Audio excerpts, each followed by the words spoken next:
Speaker on. All ready? Yeah. Okay. Good evening, everybody. Welcome to Homes and Safe Communities Scrutiny Committee, Wednesday the 10th of July. It is 1 minute past 6 and we are commencing the meeting. Item 1 on the agenda is apologies for absence. Oh, sorry, the intro. Oh, crikey, yes, I forgot about the intro. I've got it. May I remind everyone present that the meeting is being live streamed as well as recorded via the internet and this recording archived for future viewing. Could all participants please mute themselves when not speaking in order to avoid any background noise or feedback when other participants are speaking? If a participant wishes to speak, can they please raise their hand in person if sat in the chamber, or use the remote raise hand function if online. If a participant raises their hand via the remote function and is not subsequently invited to speak by the chair, please could they turn their camera on to indicate or place a message in the chat function. When invited to address by the chair, please could all participants ensure that their microphone and camera is on in order to ensure that they can be seen and heard when actively participating.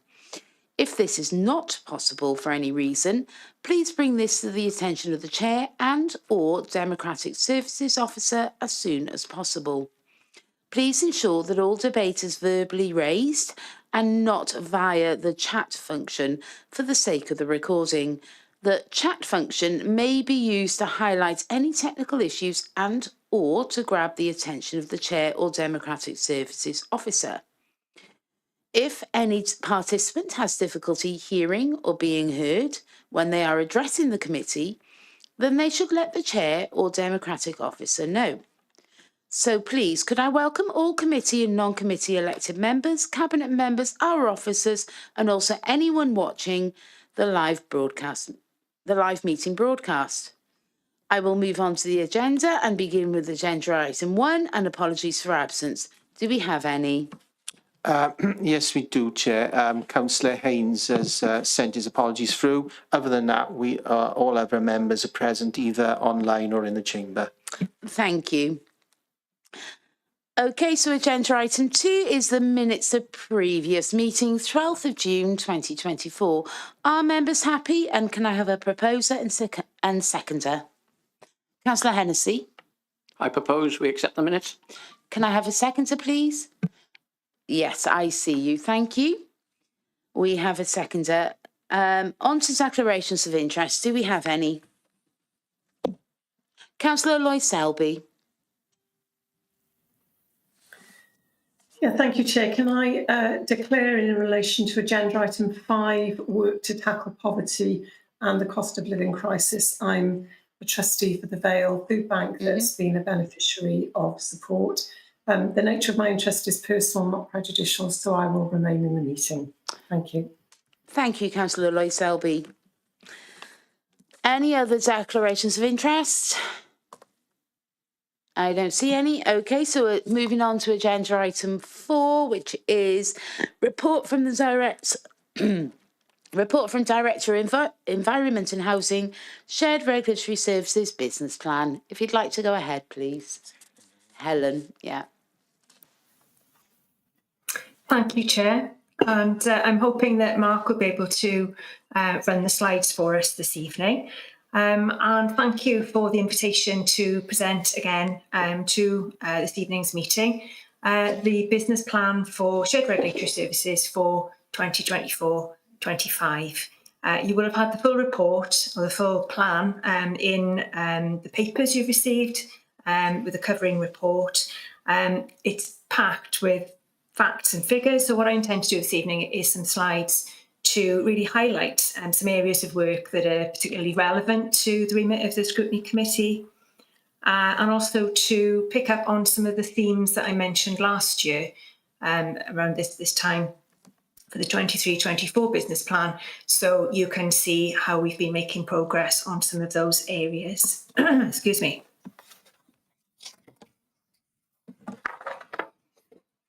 So I don't know if the slides are up yet because I can't see them at the moment. We're working on them currently. They will be up Wonderful. shortly. There they are, I believe. Perfect, lovely. So if we could move on to the next slide, please. And I know most of you are fully aware of the way the service functions, but just to give this as the backdrop, obviously we provide environmental health, trading standards and licensing functions across the areas of the 3 partner councils. We have around 175 full-time equivalent staff. And it's a large area. We serve a population of around 640,000 and regulate over 10,000 businesses. And it's hard to believe that the service is now in its 10th year. This is the 10th business plan. So I could have the next slide. So again, just to talk you through the background, governance for the shared services through the joint working agreement, the joint committee, and of course scrutiny arrangements for the respective councils. So the joint committee has 6 members, and that is the cabinet member and the licensing chair for each of the partner councils, and of course for the Vale of Glamorgan, that is Councillor Stephen Yarnham as cabinet member and Councillor Drake as the licensing chair. We've gone to the next slide. A reminder of the way the service is structured into 3 sectors of neighbourhood services, commercial services and enterprise and specialist services. And each of those sectors is headed up by an operational manager and delivers the services within those particular remits. And then moving on to the next slide. So looking at the business planning process, and this is covered in the covering report for this item, and it looks at the way that the service produces the business plan, the business planning process behind this. So to arrive at our programme of work for 24-25, the business planning process has looked at all the issues right from the top with national and regional priorities, emerging issues, if there's new legislation, new threats, new trading practices, all of those are factored in, and crucially factoring in the corporate priorities of each of the partner councils. And we do that through our 5 strategic themes, and this really provides that golden thread through the planning process to the services that we deliver. So those 5 strategic themes, if we could change to the next slide, very briefly, are improving health and well-being, protecting the environment, supporting the local economy, safeguarding the vulnerable, and each of those is underpinned by this overarching priority of maximising the use of resources. We can come on to the next slide. And this year I've taken a different strategic theme, this time safeguarding the vulnerable, just to show how that business planning process works. So a number of outcomes there, one of which is older and vulnerable people protected from unscrupulous traders and scams. And then we look at the outputs and subsequently the actions that will deliver on that outcome. So some of the outputs help vulnerable consumers get redress and provide support to those targeted by scams, doorstep crime and rogue traders. And I know members are familiar with many of those strands. And then moving to the next slide, we go through that business planning process and we produce the new business plan. The 24-25 business plan, of course, looks at achievements over the course of the 23-24 financial year and takes a look ahead to what is coming in this current financial year. So the next part of the presentation, I want to highlight some of those areas to reflect on the 23-24 financial year. So if I could have the next slide. So again, reading through the business plan, you'll see lots and lots and lots of achievements of the service over the course of the year. But to pull out what I think are some key themes here. I mentioned last year that we were still in the process of post-COVID recovery, gaining back the lost ground in a lot of our inspection regimes and in other areas of work. And this last year, 23-24, has been a really significant year in actually redressing some of those areas that we needed to recover in, most notably on the food inspection programme, which was an area of concern. We were working, as all other local authorities in Wales, to the FSA recovery plan. And at the start of April 2023, we began the full resumption of the full inspection programme. And by year end, absolutely huge improvement. You can see that we had 100% of food hygiene inspections achieved of the highest risk food premises. That's categories A, B and C. And that significant improvement has been recognised by the Food Standards Agency. So we're very, very pleased with that. We've also had to manage the increased enforcement demands, which arose as a result of some of that break in continuity, if you like, during the COVID response when SRS was dealing with that response. You'll see a little bit later on that we've made some great progress in that regard. And also another area which was impacted by the COVID period was our ability to cost recover and generate income on things like training courses and other services for businesses. And again, 23-24 has been a year of recovery, which has been really, really encouraging. If you go on to the next slide now.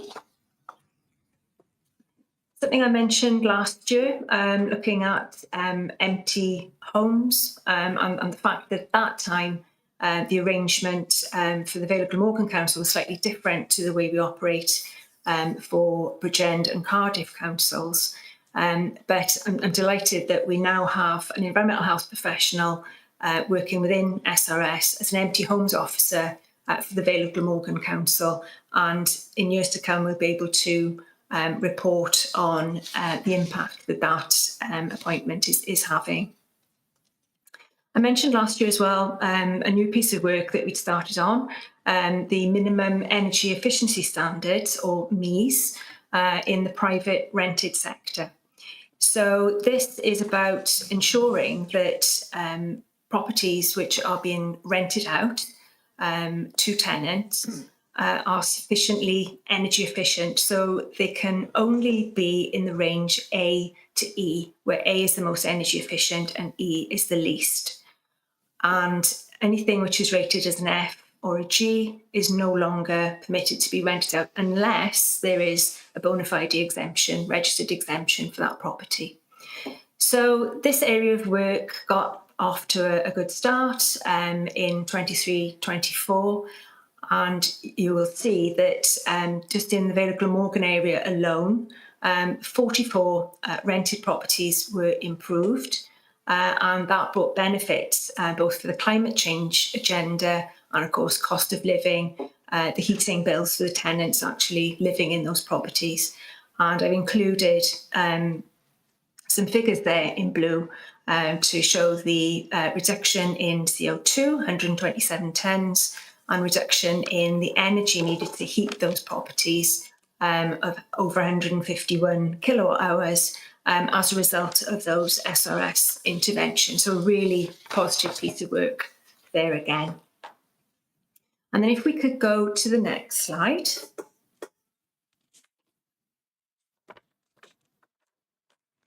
And protecting the vulnerable. So again, some brief facts and figures, 185 scams against residents were dealt with and 151 doorstep crime incidents. A total of 70 core blockers are now installed in residents' homes. And again, that they contribute greatly for peace of mind for those residents and their relatives in blocking unwanted and scam calls. A busy year for the Wales Illegal Money Lending Unit under this heading, and that is really being contributed to as a result of the cost of living pressures. And we're seeing quite a change in the demographic of the people who are coming to us as victims of loan sharks, unfortunately. So some figures there on the work of the Wales Illegal Money Lending Unit over the course of 23-24. I'm sure that they will be delighted to come back. I know they've been previously to give a more detailed presentation on their work. But I just wanted to highlight two prosecutions in that financial year of two very atypical loan sharks, not what you would expect at all. They were a 73-year-old male and an 83-year-old female. There was press coverage of those cases, and suffice to say that although they didn't have the appearance of a typical loan shark, unfortunately they employed a lot of the loan shark tactics that we've become so used to. So a very busy year for the unit, and another busy year in progress at the moment. We go to the next slide. And I spoke about recovery over the course of the last year. Another example of where we've been able to recover some of that lost ground is in our prosecution cases. And you'll see there that 46 prosecution cases concluded in court, compared with 28 in the previous financial year. So that gives a measure of how those backlogs in the court system have finally worked through, and we're getting a lot of convictions notified. So some facts and figures there on cases against rogue builders and doorstep criminals: 9 convictions, total of 8 years in custodial sentences and 2 years in suspended sentences.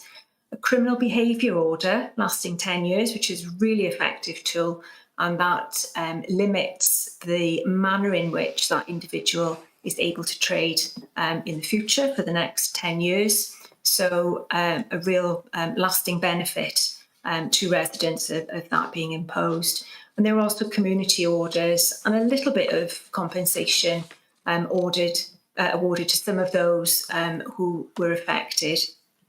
Clearly, the amount involved in those cases in terms of what residents had lost was far, far more than £7,000, but that is what the courts have been able to award as compensation. Mention of private sector housing cases as well, so 11 convictions over the course of the year in this category. And you'll see some really significant fines, £143,000, near enough, in fines and costs recovered as well. Go on to the next slide. And something I highlighted last year, another busy year with underage sales, and you'll see quite a concerning level of failures there, where young volunteers have gone into retail outlets to purchase either alcohol or vapes, and collectively there was a 19% failure rate. So 19% of all attempts to purchase resulted in the sale to a person under the age of 18. We spoke last year when I presented to Scrutiny Committee at some length about vapes and a lot of concerns at that time. Things have moved on quite significantly since then, and there's been quite a lot of involvement. Welsh Government is looking at this, UK Government has been looking at further controls on illegal vapes. Public Health Wales has produced some guidance for local authorities and schools on this very big problem of illegal vapes. And you'll see there a 38% failure rate. So this is adults, so this is officers posing as members of the public going into retail premises to buy a vape. And 38% of those occasions they sold an illegal vape, so something that doesn't comply, that has a tank size that's too big, too many puffs, and an illegal vape. So that again has been a busy area for us, as has illegal tobacco, something else we've spoken about before, and some statistics there of the seizures of illegal cigarettes, so it's either counterfeit or non-duty paid cigarettes and hand-rolling tobacco over the course of the year. If we could turn to the next slide. So on that point about illegal tobacco, unfortunately, the role of regulatory services had become a bit of a whack-a-mole situation, if I'm honest, that the sophistication in the supply chains for illegal tobacco meant that we could be in a retail outlet this morning and we could have seized illegal tobacco of whatever type. And we could literally return tomorrow morning or even this afternoon and find more there, which is illegal. So really sophisticated supply chains.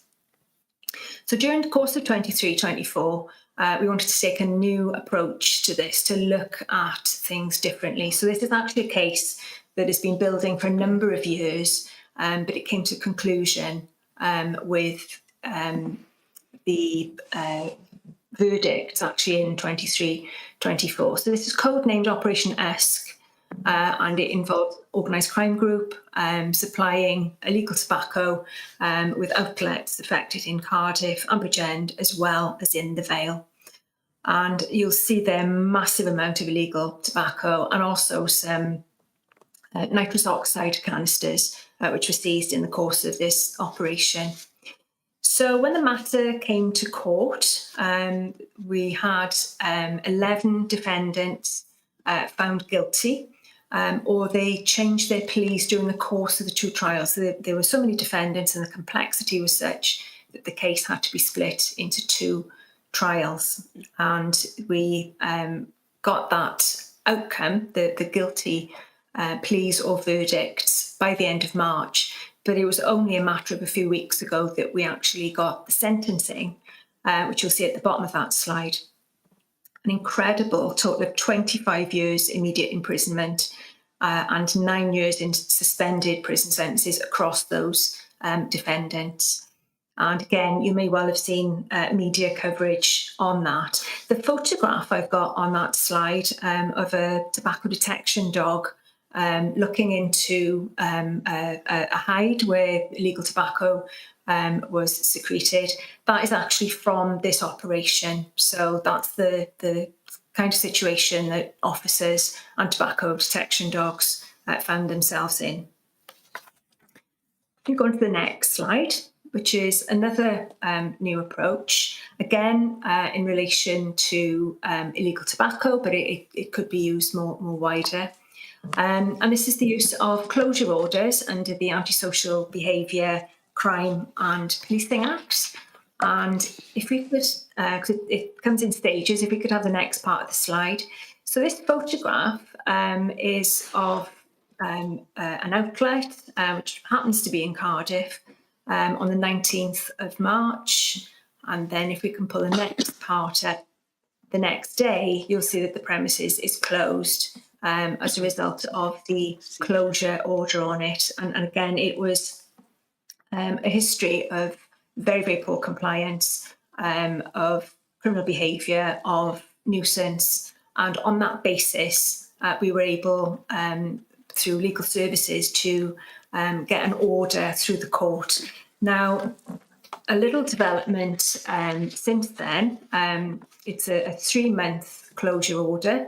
So if you do the math, the closure order was up at the end of June, but we were able to go back to court and argue that the nature of the problem was so great that closure order needed to be extended, and in fact it was for a further 3 months. So it will actually be closed until the end of September. So this is a really effective sanction because that premises can't be used by the business that is letting that property. So they're paying rent on it, but they can't use it to be a retail premises.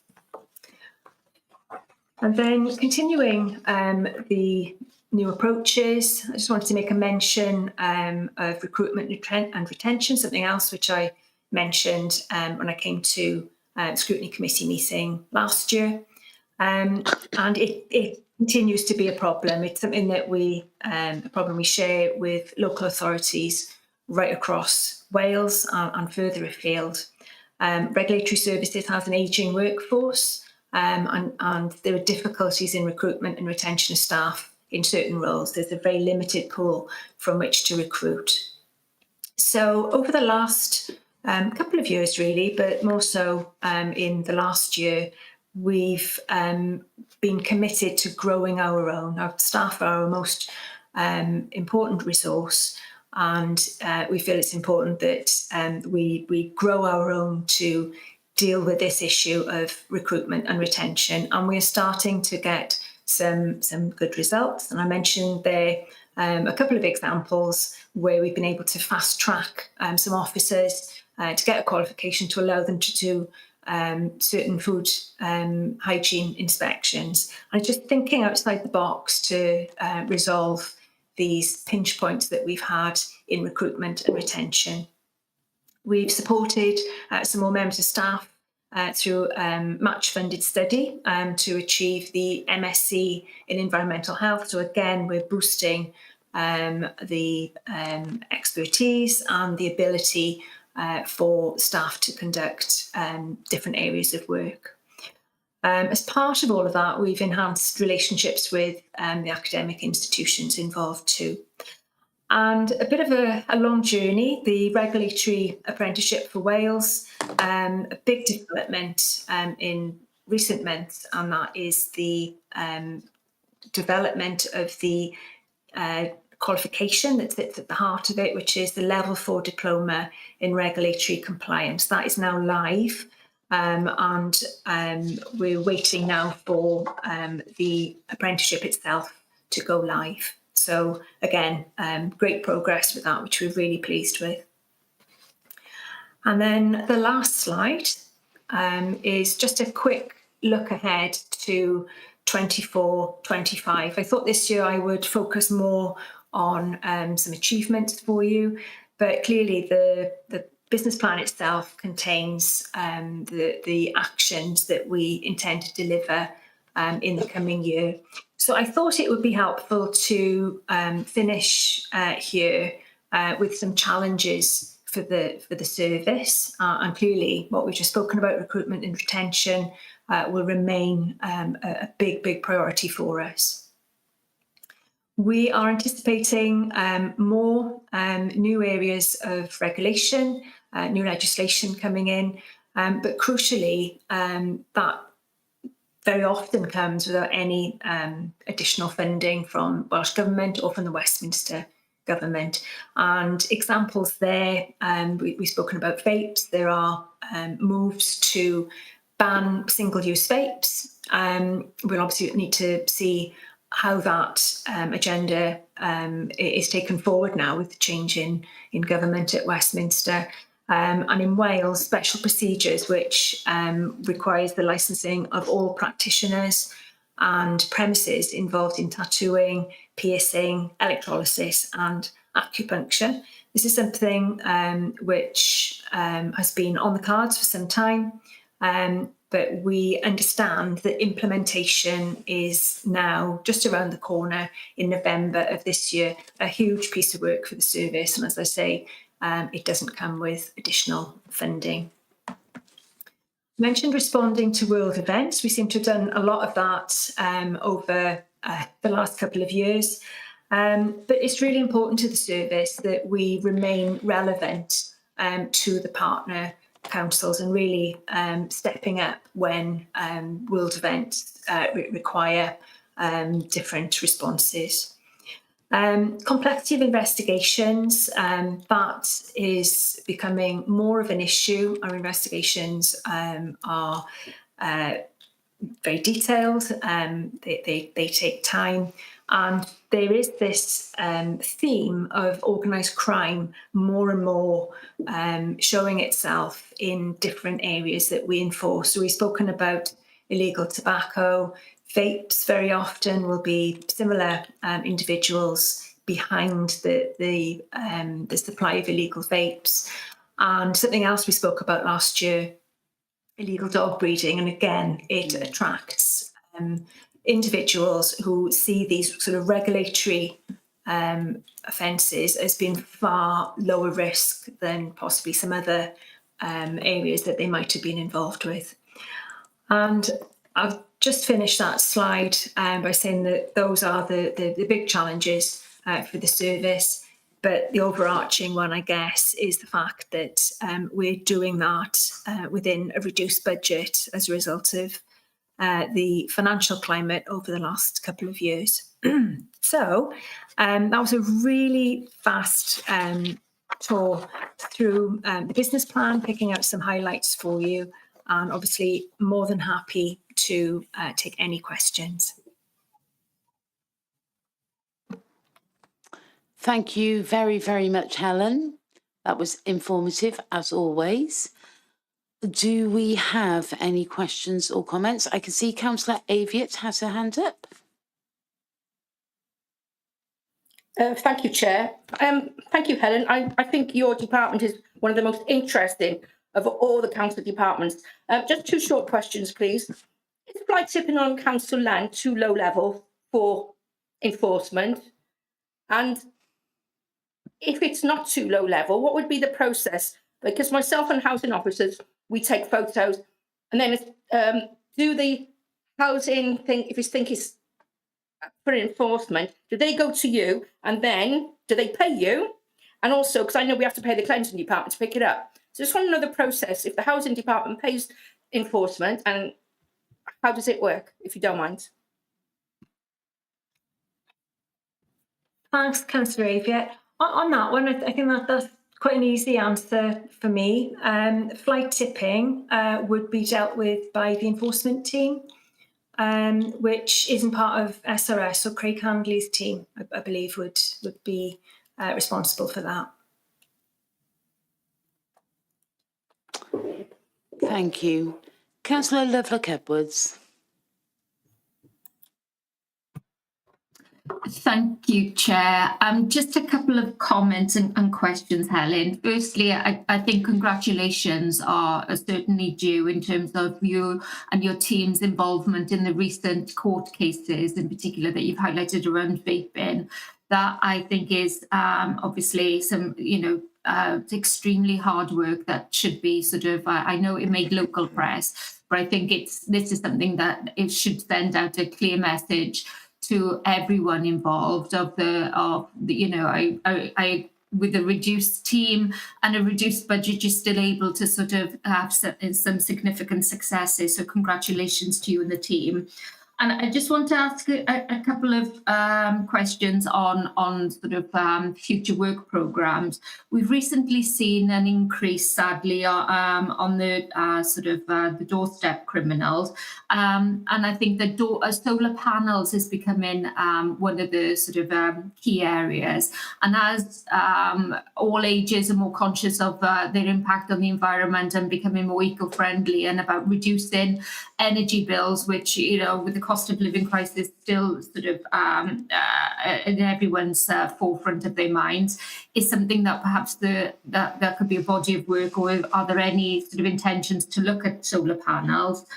And what we've also seen as well in terms of any plans around the regulation of beauty salons, or those individuals that have now got on the semaglutide and the Wegovy and the slimming sort of injections that are now sort of taking a grip. For those councillors who are not aware, the injection was introduced to support and help those people suffering with diabetes. But what we've seen and what I'm seeing online is an increase in individuals offering fake and dangerous injections that, if so far, I think have not been scrutinised as much. So I would be interested to know if that was something that you and the team would be looking at moving forward. Thank you.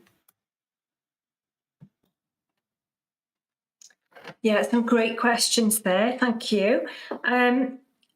I'll start with the doorstep crime issue and the concern about solar panels and that being the latest excuse really for criminals to get their toe in the door really with residents.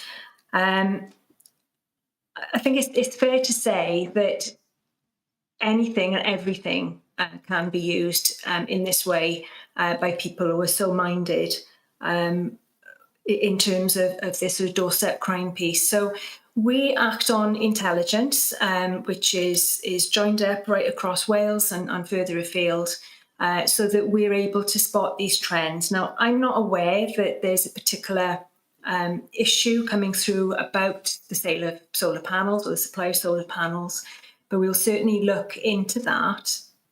And if you should have any details on that happening locally, then please let us know and we can take a look at that. But I think it's fair to say that anything can be the cause of doorstep crime incidents.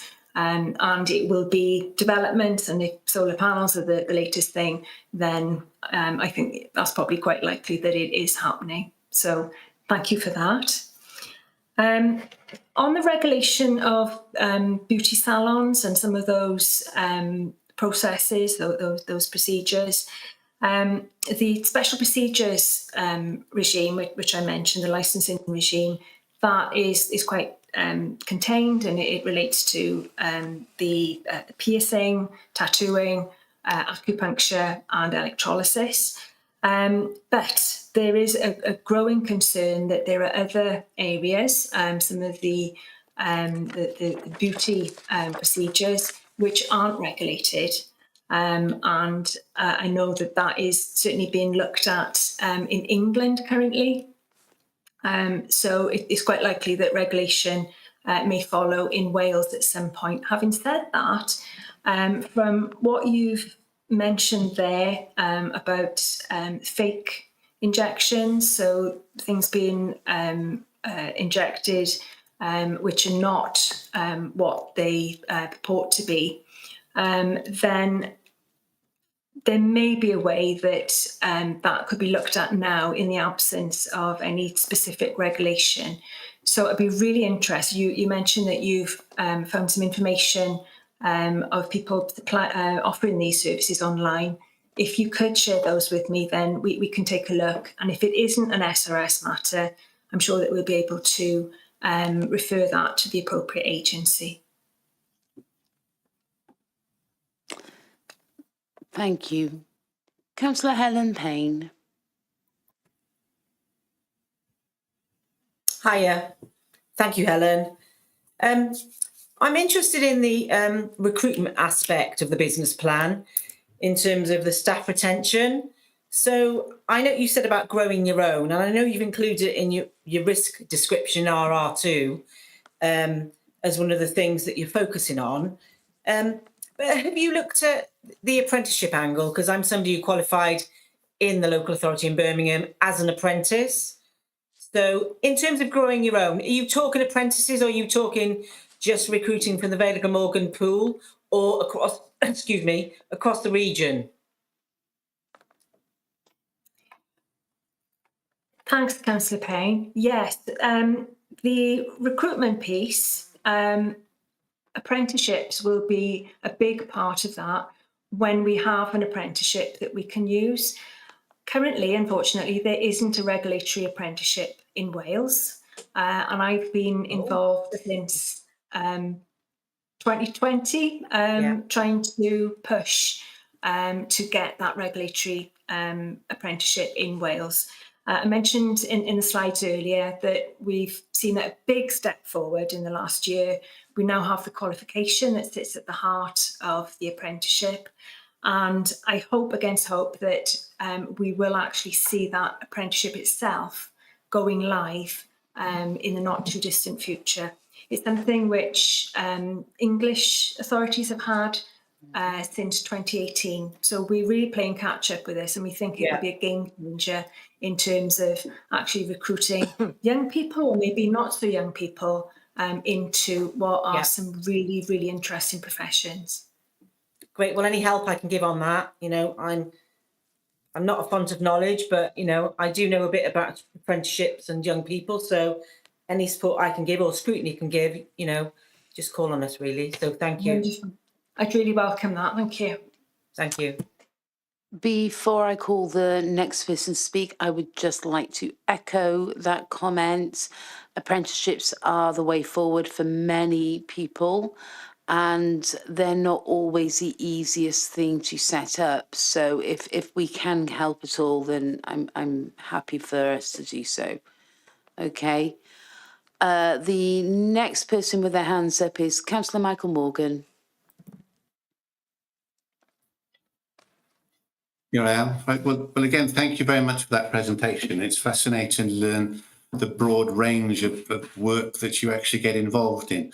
And I've already answered the question I was going to answer, actually, because I was going to ask, well, how do people report things to you? But I've been quietly looking at your website, and I see how easy it is. You've got a very good website with email, phone, post to report things. But if somebody has been made aware of an issue, say, to do with a loan shark or something of that nature, and say they phone 101 for the police or something like that, what's your relationship there? How do things get referred to you? That's one question. The other one is more to do with environmental issues, because I can see you've got your environmental section in the report. What is your relationship, say, with National Resources Wales? If, for example, somebody is aware of the unlawful discharge of pollution into a river or something like that, where do people go to report that? That's my question. But thank you again for the report. It's fascinating. Thanks, Councillor Morgan. So yeah, starting with the first of your two questions, and you mentioned reporting of incidents, possibly a loan shark incident, and what would happen if a member of the public reported that to 101 to the police. We work closely with the police forces and other agencies. So there are some good referral mechanisms built into the system.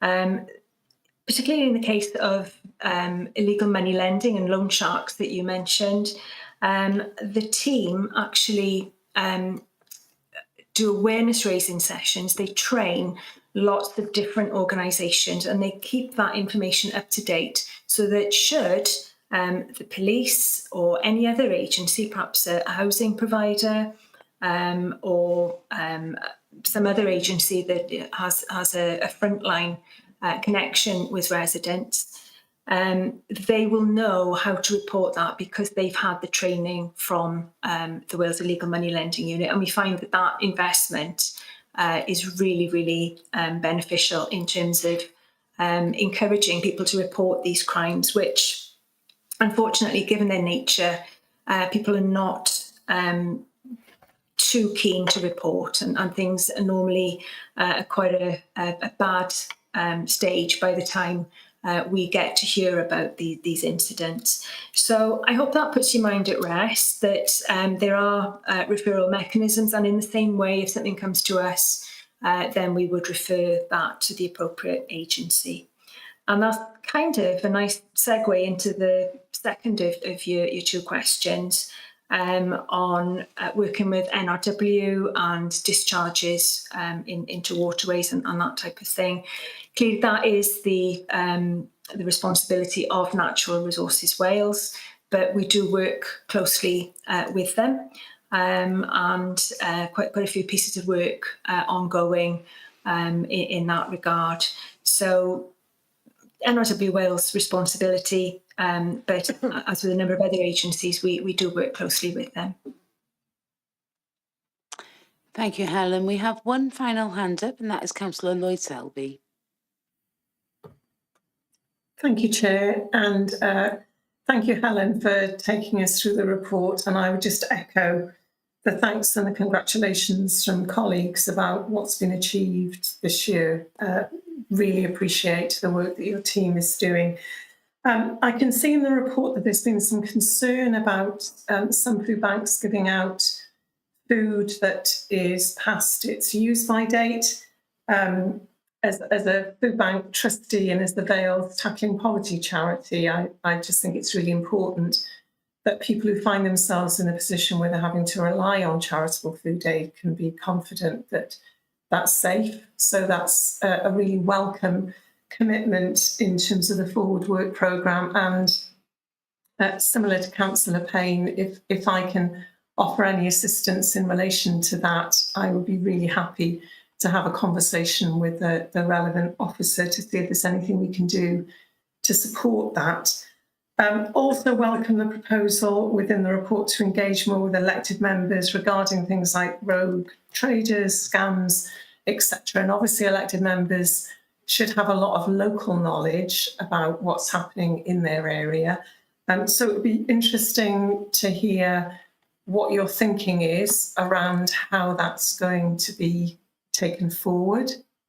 And finally, if I may, Chair, Councillor Morgan has raised the issue of environmental issues, and I think there's a lot in this report that will be of interest to members outside this scrutiny committee. And I would suggest that the report is shared with all elected members. Thank you. Thank you, Councillor Lloyd-Selby. Helen, would you like to come back in?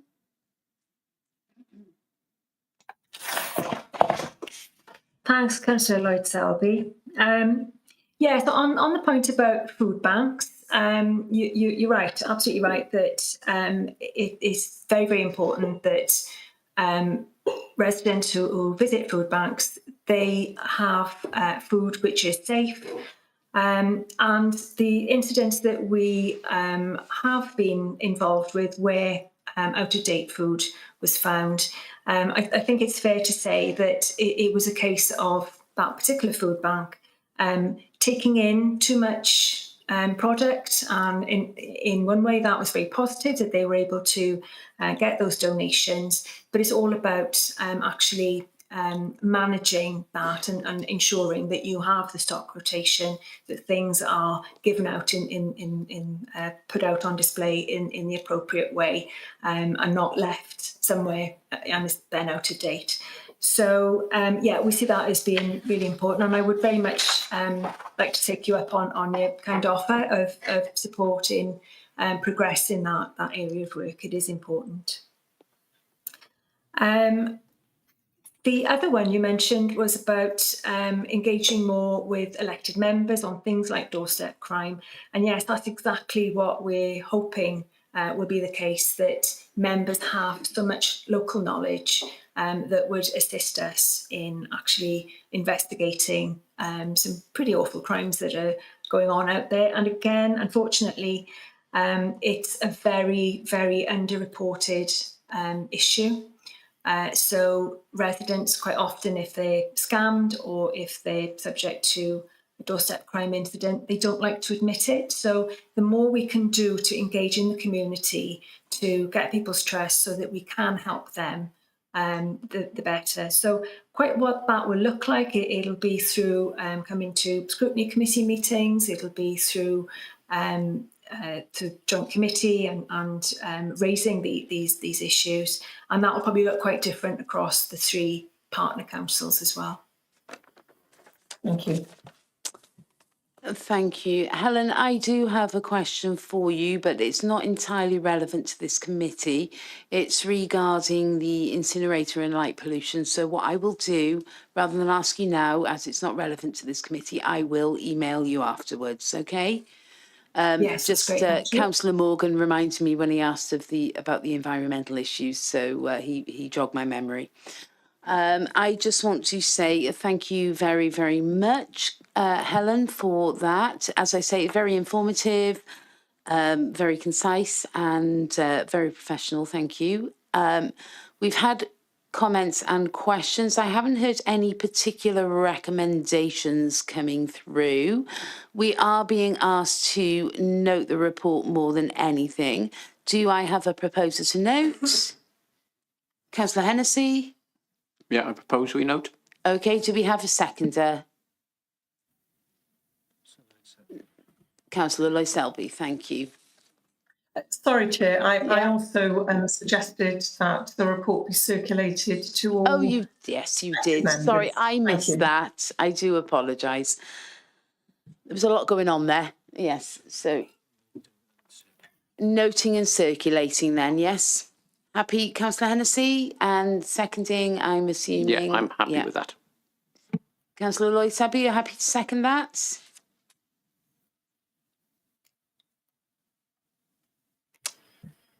Happy to second, Chair. Thank you. Thank you. Okay, so the next item is agenda item 5, a report concerning the work to tackle poverty and the current cost of living crisis. I invite Tom Barry now, the Director of Corporate Resources, to take us through this. Good evening, committee. Good evening, Chair. Thanks very much indeed. Yes, this is the first time we've brought this report to your committee, but it's, I think, the third or fourth version of the report. When we took it to the Corporate Performance and Resources Committee, in its last iteration, we recommended that we brought it to your committee because it more closely aligns with your terms of reference. The report itself contains information on a wide range of activity that's underway to tackle the cost of living crisis and poverty.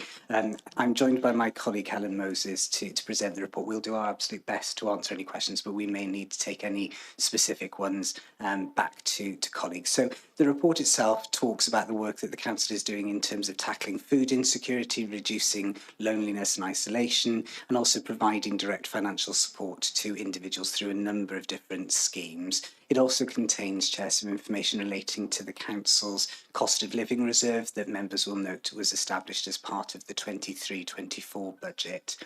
We've put this report together because we've identified as an organisation that the cost of living crisis is one of 3 critical challenges for the organisation, alongside decarbonisation and also organisational resilience. Members will note that we take a report 6 monthly on the Council's Project Zero report through the Environment and Regeneration Committee and also to Corporate Performance and Resources. And your committee, along with all other scrutiny committees, receive a range of information relating to people, finance, digital and assets throughout the year, which contributes to the organisational resilience theme. So we thought that it would be useful to provide elected members with a composite report on a 6 monthly basis relating specifically to this piece of work. And there is a significant amount of work underway within the organisation, and also your next agenda item, Chair, will cover some of the work that we're doing in partnership. So thank you for taking them on the agenda together. So I'm going to hand over initially to Helen to take us through the first part of the key issues for consideration.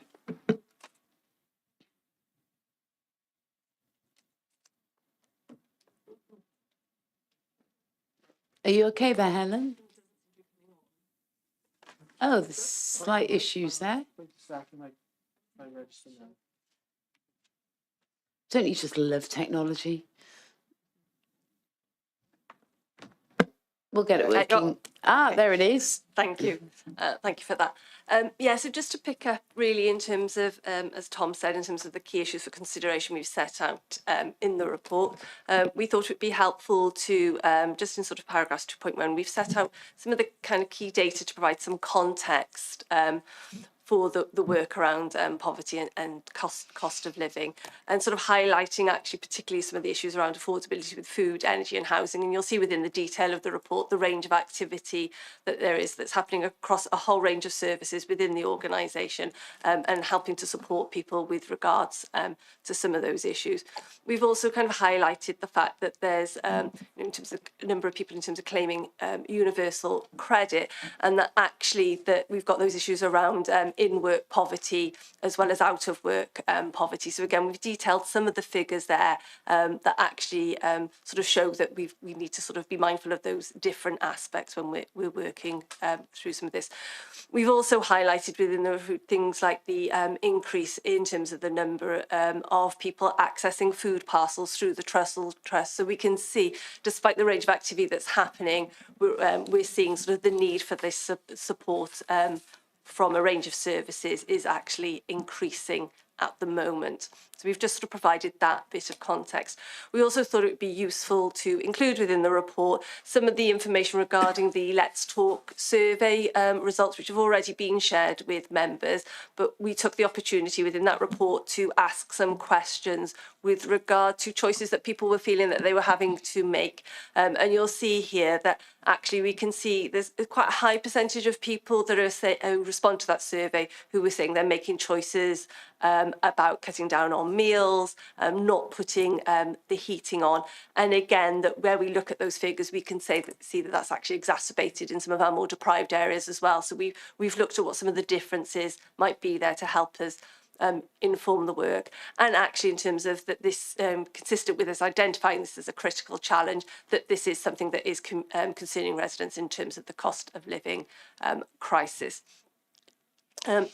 We also were mindful of the fact that we asked the question whether people thought the council was doing enough, that concerningly, actually, people don't necessarily know what we're doing. So again, that kind of, I think, really highlights that need for us to focus on that information that's out there in terms of what is available to people, and they can see the services that are available.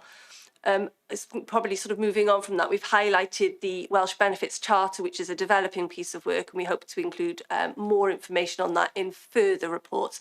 But again, that recognises the complexity there can be about accessing assistance and the need to make that as easy as possible for people. One of the other things we wanted to flag up within the report, which may not have been brought to this committee before, is we're responding to a number of Audit Wales reports which are focused on tackling poverty, and we've been working with an organisation called Compass to engage with other sectors to help us shape this work, and that work is now reaching the point where we will have the final report, and we'll be building that very much into the new corporate plan. The rest of the report details a range of activities, again, so that you can see the work that's happening across the organisation. And there's more detail, again, within Appendix A of the report on that. And then in Appendix B, we've brought out some of the performance indicators that are reported through our quarterly monitoring, but that you can see that we're trying to sort of focus again in a more integrated way. So I'm just going to pass back to Tom, who will just pick up on a few of the examples that we wish to highlight to the committee. Great, thank you, Helen. And at paragraph 211, Chair, you'll see some information regarding the support for employment, obviously recognising the importance of providing opportunities for skills and training opportunities for people. So the report talks about the work that Communities for Work Plus is running in terms of job advice, job clubs, training courses, and access to training related qualifications. And that's supplemented by the CELT programme that is intended rather to provide a wraparound support for people with the provision of work placements and also access to a pod which is located on the ground floor of Golau Caredig at the bottom of Halton Road, and that offers a variety of different support mechanisms in place for people in one place.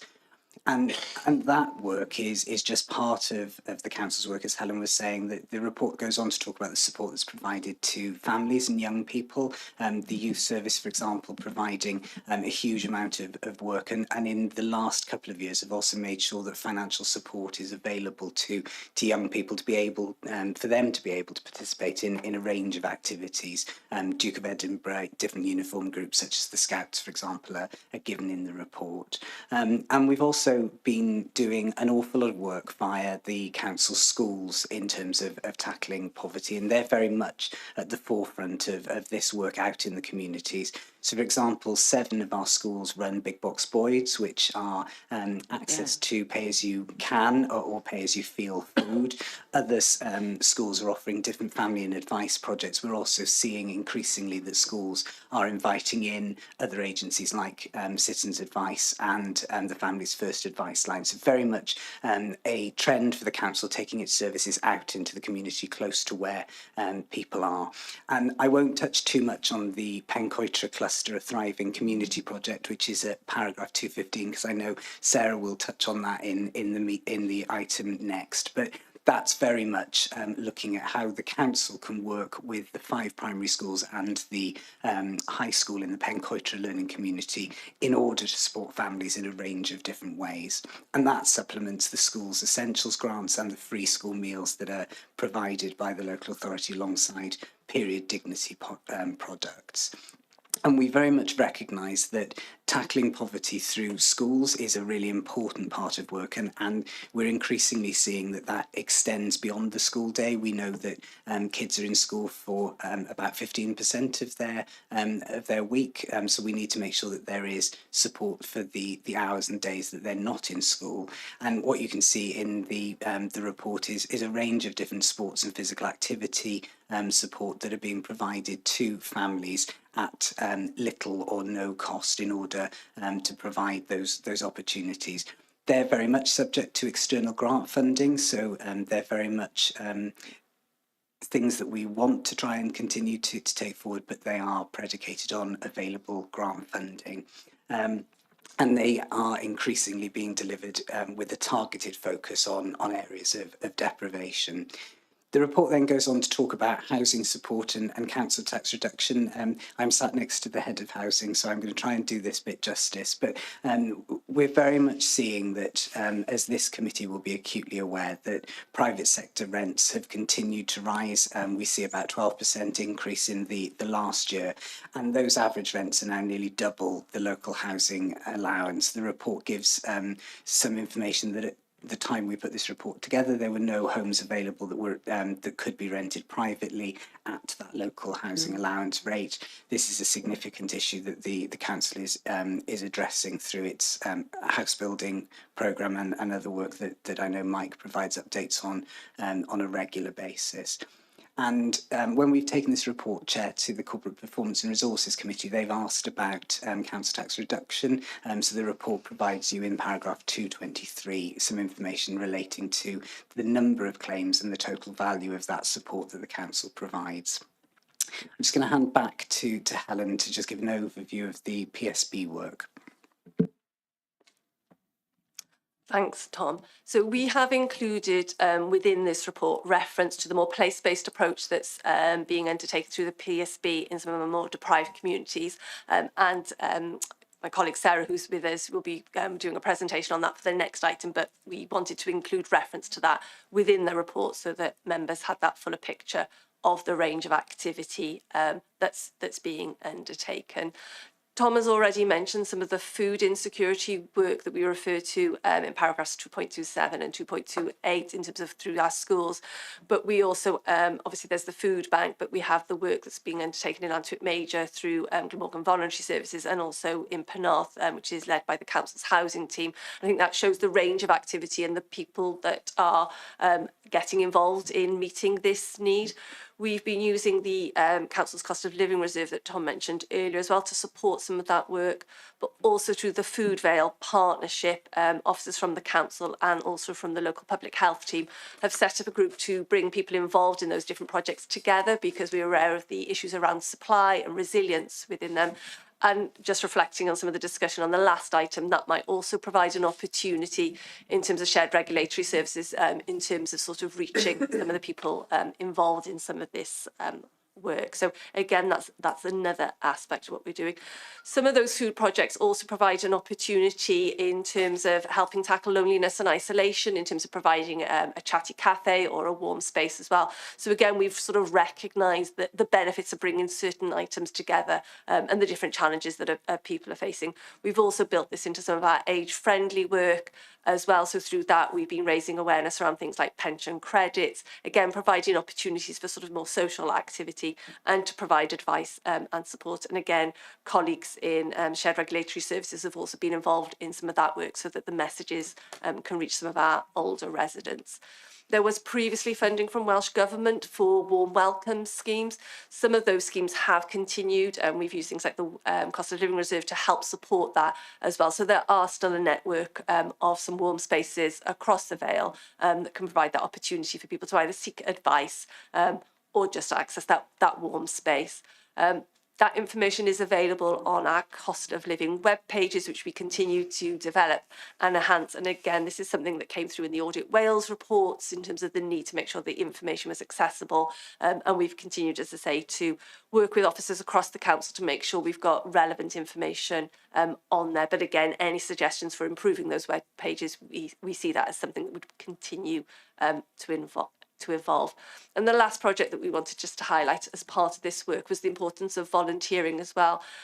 So the Value in the Vale work, that again is led by the council's housing team and is supported from some funding that's come through the Public Service Board and Public Health, recognises the role of volunteering, how that can help people in terms of skills, but also in terms of some of those other opportunities and growing confidence, that experience and training. So again, it was just to flag up that other dimension of much of the work here that comes together as well. So Tom's just going to pick up on the final parts of the report now in terms of that funding overview to support these activities. Thank you, Helen. So the report then, Chair, at paragraph 236 gives committee members an overview of the way that we've been trying to fund this activity. Members will note that lots of this is funded from core budgets, but in particular we wanted to highlight as well that shared prosperity funding has been very much used to focus on this issue. So just under £4 million has been committed to the communities and place-based projects within that scheme across the county, and that includes a scheme that Glamorgan Voluntary Services have been running using that funding to give access to community organisations for small grants that allow their communities to support cost of living based initiatives. The report also then at paragraph 239 gives a breakdown to elected members of the use of the council's cost of living reserve, and it shows what was spent in 23-24 and what is committed in the current year. That includes budget contribution to support the rollout of free school meals in primary schools, also the additional contribution to the Citizens Advice Service, and support for community projects, which Helen mentioned a moment ago, where we run directly a grant scheme where people can bid as small organisations for funding. That was oversubscribed when we ran that last year. We're going to be launching that after the summer recess, and we will look at the applications to the cost of living fund.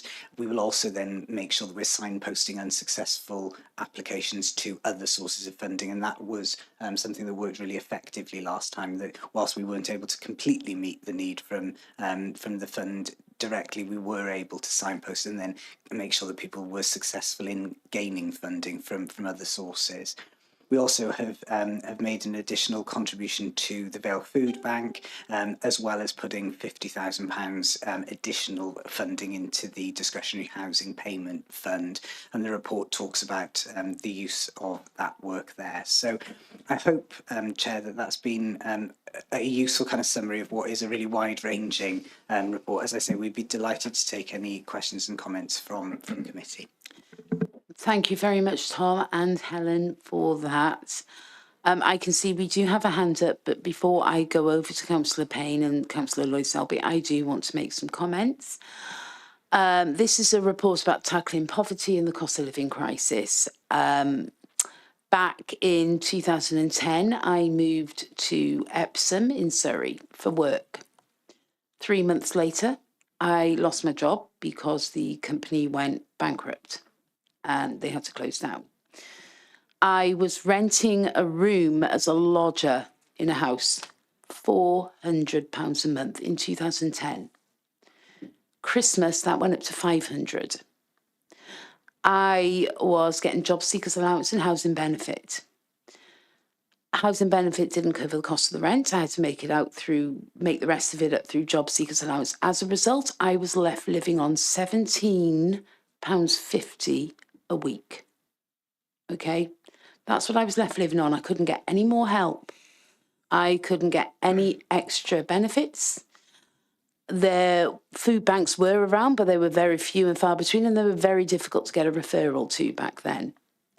My food diet was Tesco or Asda value pasta and sauce sachets, the odd jacket potato with cheese if I was lucky.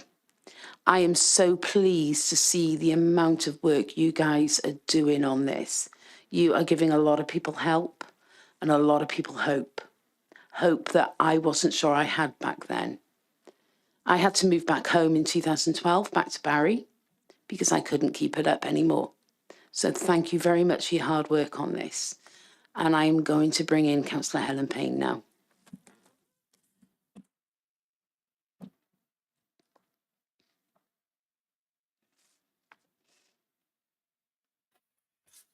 Thank you, Chair. I'm not sure if this is Helen or Tom. There's a lot of Helens online tonight, by the way. There are, yes. There are, yeah. Just in relation to 2.6, in relation to the Wealth Benefits Charter, it's something I'm interested in around, do we collect data on the additional funding that people in the Vale of Glamorgan get who need assistance? For example, DAF payments. I see that you've got the discretionary housing stuff there, but in terms of DAF payments, you know, church organisations, you know, like Vickers Relief Fund, Buttle UK, do we have any data on how many people access that type of funding? Or is it something that, you know, Helen said in terms of that it was going to be developing? Go ahead, Tom.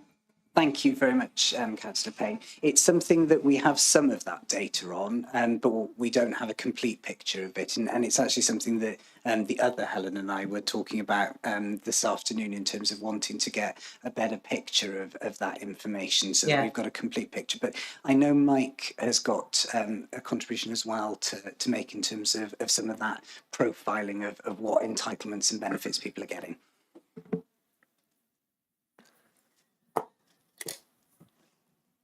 Yeah, a really interesting point, Councillor Payne. I think there's an awful lot going on at the moment across both voluntary and state sectors. And it's about us bringing all that information and all that anecdotal information together to best inform the policy decision making going forward. So, for example, as you will be aware, the council has an income team. Part of that team's responsibility is to assist people who are having difficulties in paying their rent and monitoring their rent progress. But we also have a money advice team, and we do collate information specifically in relation to the work that they do, certainly in relation to the value of extra funding other than the housing benefits and etc. So Vickers Relief you mentioned, things like water relief schemes that are available to families, larger families. So we do collate some of that information, but it's more likely to be specific to council tenants than it is across the piece for the communities in the Vale. Okay, thank you. Thank you. Councillor Lloyd Selby.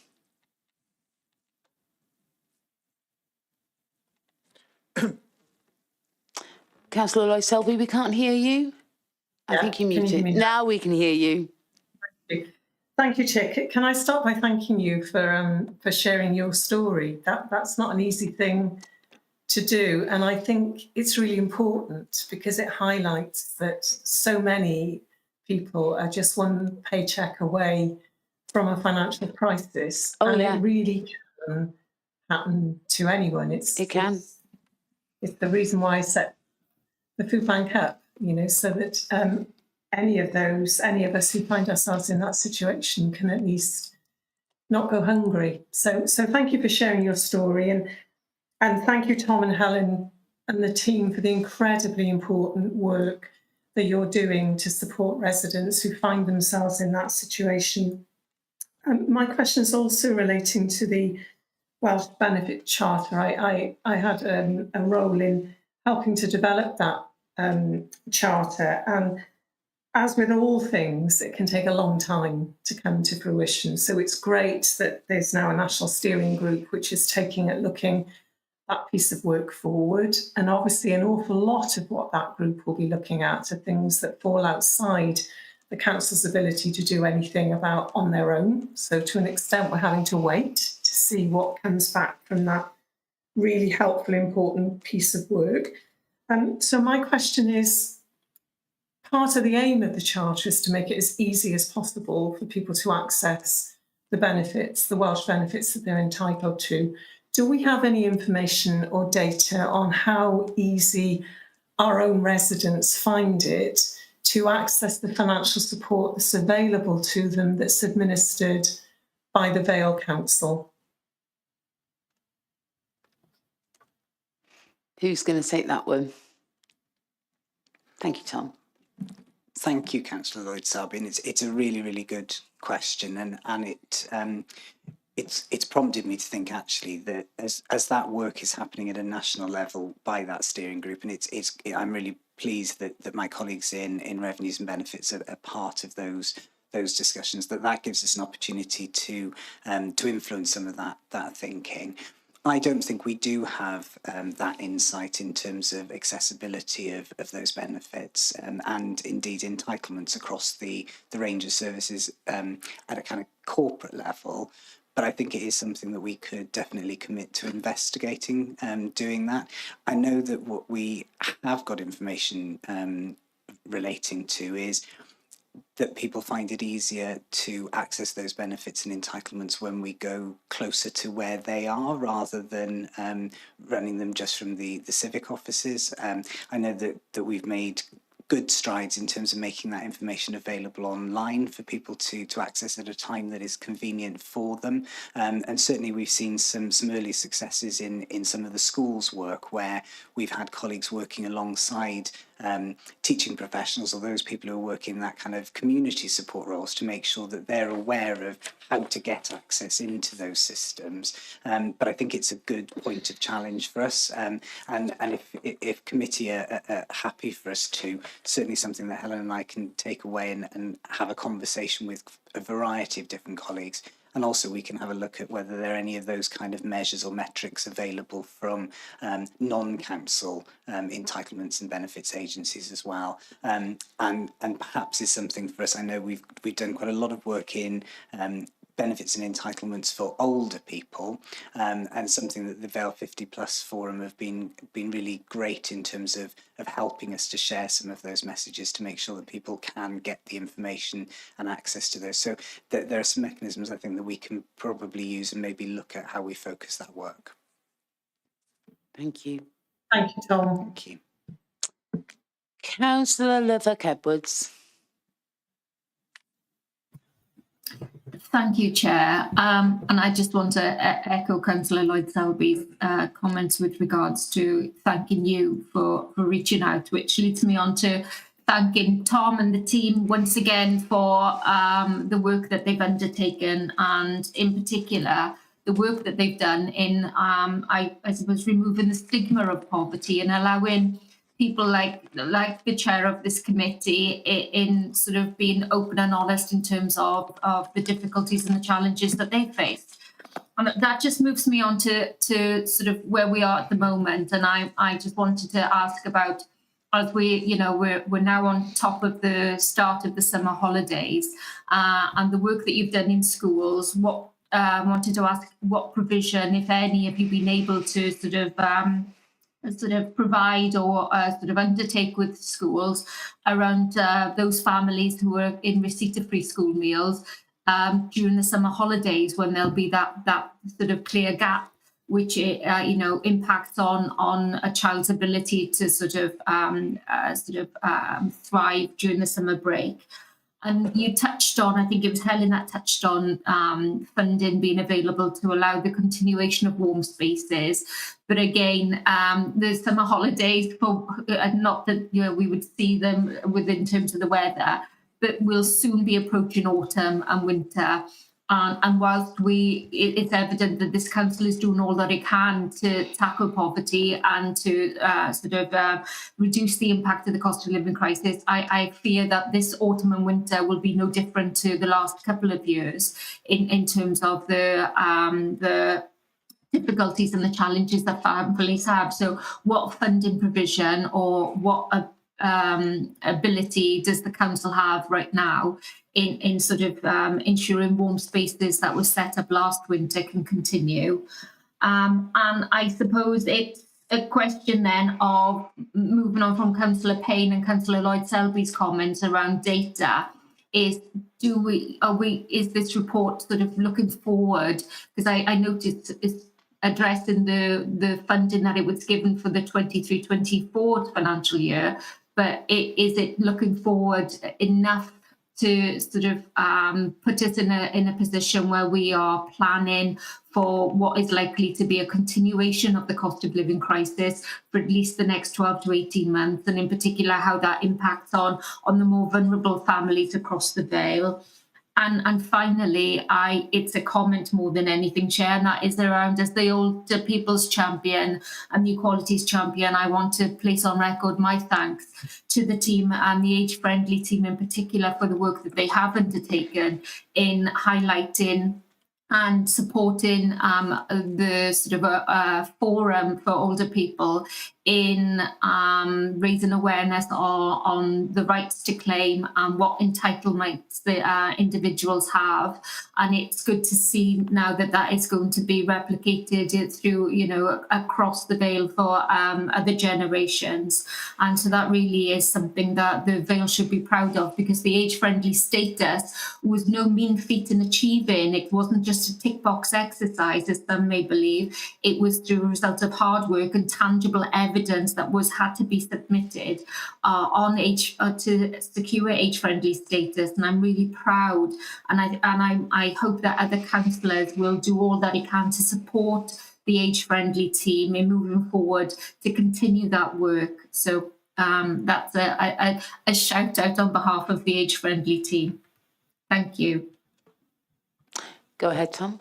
Thank you very much, Chair. Thank you, Councillor Edwards. I'll take the questions in reverse order if I can do, because Helen knows more about the first one.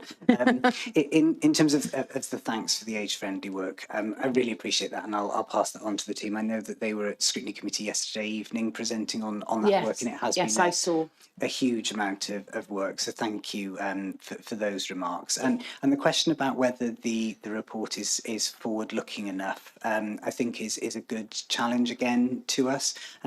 This report probably predominantly talks about the crisis around cost of living, the kind of here and now, and very much the immediate and urgent responses that we've been putting in place and working in partnership to put in place over the last year or two. But that systemic poverty aspect of the work, it will take longer for us to be able to work through. And Sarah's presentation will pick up on some of these themes. But I guess this would be an opportunity for me to say that we're starting work on the council's new corporate plan for 25 to 2030. Indeed, we've got a series of events for elected members and other colleagues happening next week. And within that plan, there's a very strong focus on tackling deprivation and poverty at its heart. So I think that the work that we're doing that's described in this report is two things. One, that immediate response, and then laying the foundations that we're doing that piece of work with Compass that is allowing us to understand what's the best way to work together to be able to tackle the most acute levels of poverty within the Vale, and they are really pronounced levels of poverty within the county. Within the report, there is an appendix which shows a series of measures that we've identified, that we've extracted from what we already collect as a council. I think in the next 12 months, as that data starts to get reported, we'll get a picture, Chair, as to whether whether the work that we're doing is starting to turn a curve and make an impact. We're also collecting a series of information in terms of case studies that we'll be putting into the self-assessment report that will come to your committee now in the autumn before full council in the winter. But I do think that it's a challenge for the authority to really step up to in terms of our next corporate strategy, and would very much welcome elected members' contribution into the early thinking of that over the summer. And then Councillor Ludwig-Edwards, you asked about funding to continue warm spaces. Absolutely, we're trying to make the best judicious use of the grant funding that's available to us. So I mentioned the cost of living reserve, and we'll be launching the scheme in the coming weeks now. That will be specifically associated with tackling the cost of living crisis. We also have a range of other funding, particularly associated with food insecurity, and we know that if we make clever use, and we've got some brilliant community partners who are very good at this, that actually they can provide a food offer alongside a warm space and other activities, and that's where we saw some particularly good feedback last year. So there is some funding available, and we'll continue to seek out as much an opportunity as we can on that. And then, did you want Mike to come in on that point before I do the schools? Sorry, just to Go ahead, Mike. just to add to Tom's point, and in answer to the question around us making sure that all of the funding streams we're acutely aware of, and how we can pull together both funding that we have as part of our grant streams, but also the opportunity to use some of our wider, more discretionary funding schemes. Just to remind members, we did bring reports earlier in the year in terms of funding for 24-25 in relation to homelessness, but also an amount in terms of discretionary homeless prevention funding, and what people will remember as NOLO, no one left out approach, which funding that we've received from Welsh Government, and that funding was around £917,000. And of course that's funding that we've used both in terms of staffing, increasing staffing levels, but also in terms of some of the discretionary homeless prevention schemes. So things like assisting tenants where they have issues in terms of their rent payments, and other discretionary payments that we can assist with. So I think it is making sure that during COVID, I think there were lots and lots of activity that came off the back of that, and the work that Helen and Tom and the others are doing is around making sure that we get the best value for the and we know resources are limited, don't we?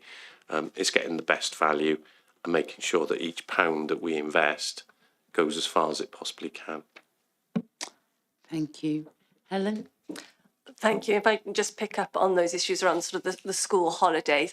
So through the Family Information Service, we do provide information about different activities that sometimes are free or sort of more affordable. So there is information available. But I think, again, there's activities often in our libraries and that are provided through our play and sports team.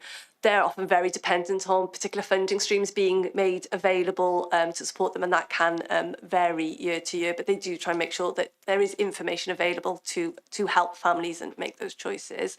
One of the particular things that we do work with is through the Big Fresh scheme in terms of the food and fun work within some of our local schools. This year, we've got 3 schools that are involved in that, and that's Cadoxton Primary, Holton Road Primary and Oakfield Primary. And they'll take multiple cohorts of children. And through that, it's only for 12 days, which actually across a long summer holidays, you know, it is only a part of that. But through that, they are providing information around sort of healthy food and providing healthy food and sort of different activities, including sporting activities as well. And parents are also invited during that time to be part of that as well and sort of tweet together. So there's that kind of focus in terms of recognising actually the length of time that the summer holidays can be, and that continuity that something through the local school can provide, and that familiar person. So actually that's often very welcome, and bringing those opportunities together. And again, for those children who've been reliant on free school meals, it does assist through part of the summer in terms of providing some of that activity. So just to sort of flag up that does happen over 3 weeks of the summer holidays as well within some of our schools. I think each year we try to encourage more schools to get involved in that. Thank you. Thank you. Councillor Hanks, you have your hand up. Thank you, Chair. Just to finish off, I just thought it was a really interesting report. I wanted to thank the officers who've worked so hard. I think it's a report that we should all be proud of, and there's a really impressive amount of work that's been undertaken. So thank you. Thank you. I do have one question myself, and it's regarding funding on the food banks. How exactly are they funded? I know the Vale makes a contribution. How does it happen?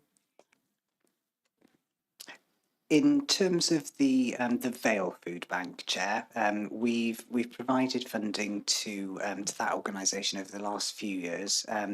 In the last 2 financial years, you'll note that we've made use of the council reserve funding to make that contribution. Prior to that, we utilised a range of different Welsh Government funding. That actually started during the pandemic when we were using some of the COVID funding, and then more lately we've used some of the different food insecurity related streams. The Vale Food Bank is one and a very large food bank within the Vale. There are a number of other food insecurity projects, whether they're food pantries or indeed food banks with no payment expected or required. And we do make a series of contributions, or have done, rather through grant funding, but not through direct council funding to those. Thank you. As I said, back in 2010, Vale food banks in general were in their infancy.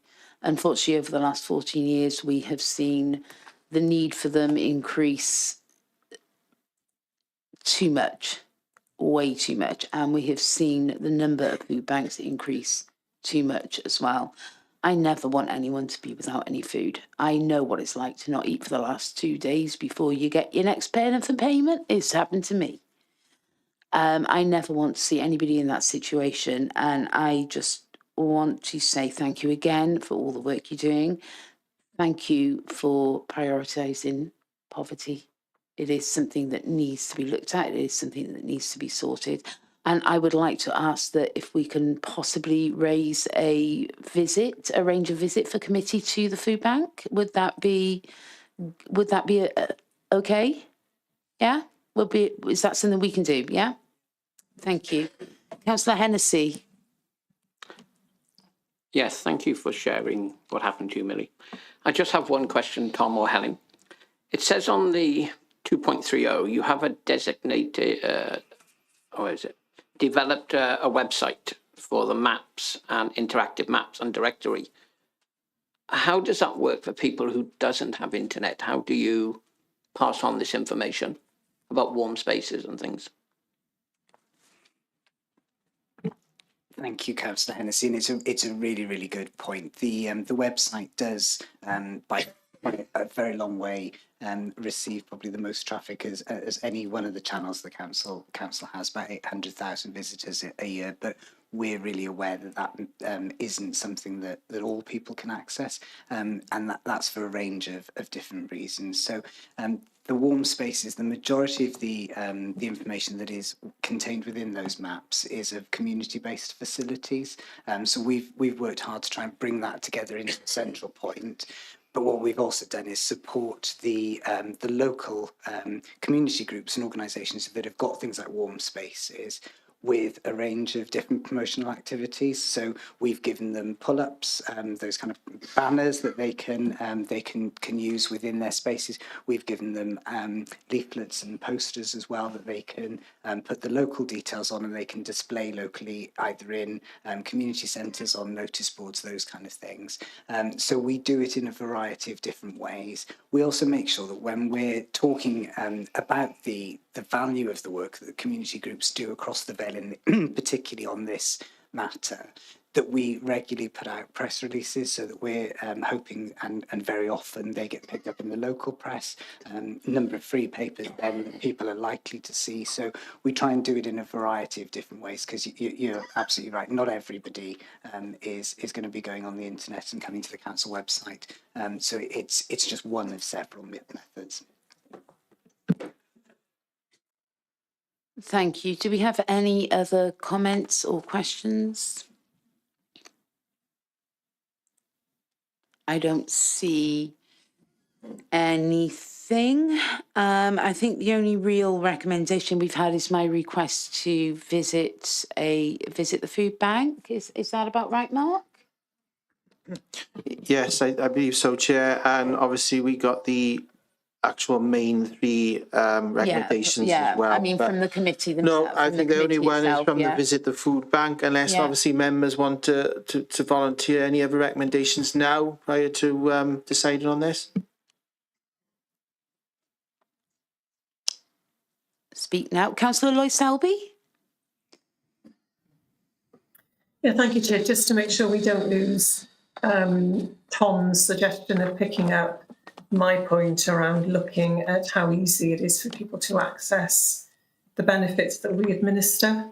I'm not sure that's for Cabinet. I think that's probably an operational issue, but perhaps Tom can confirm. Yes, go ahead, Tom.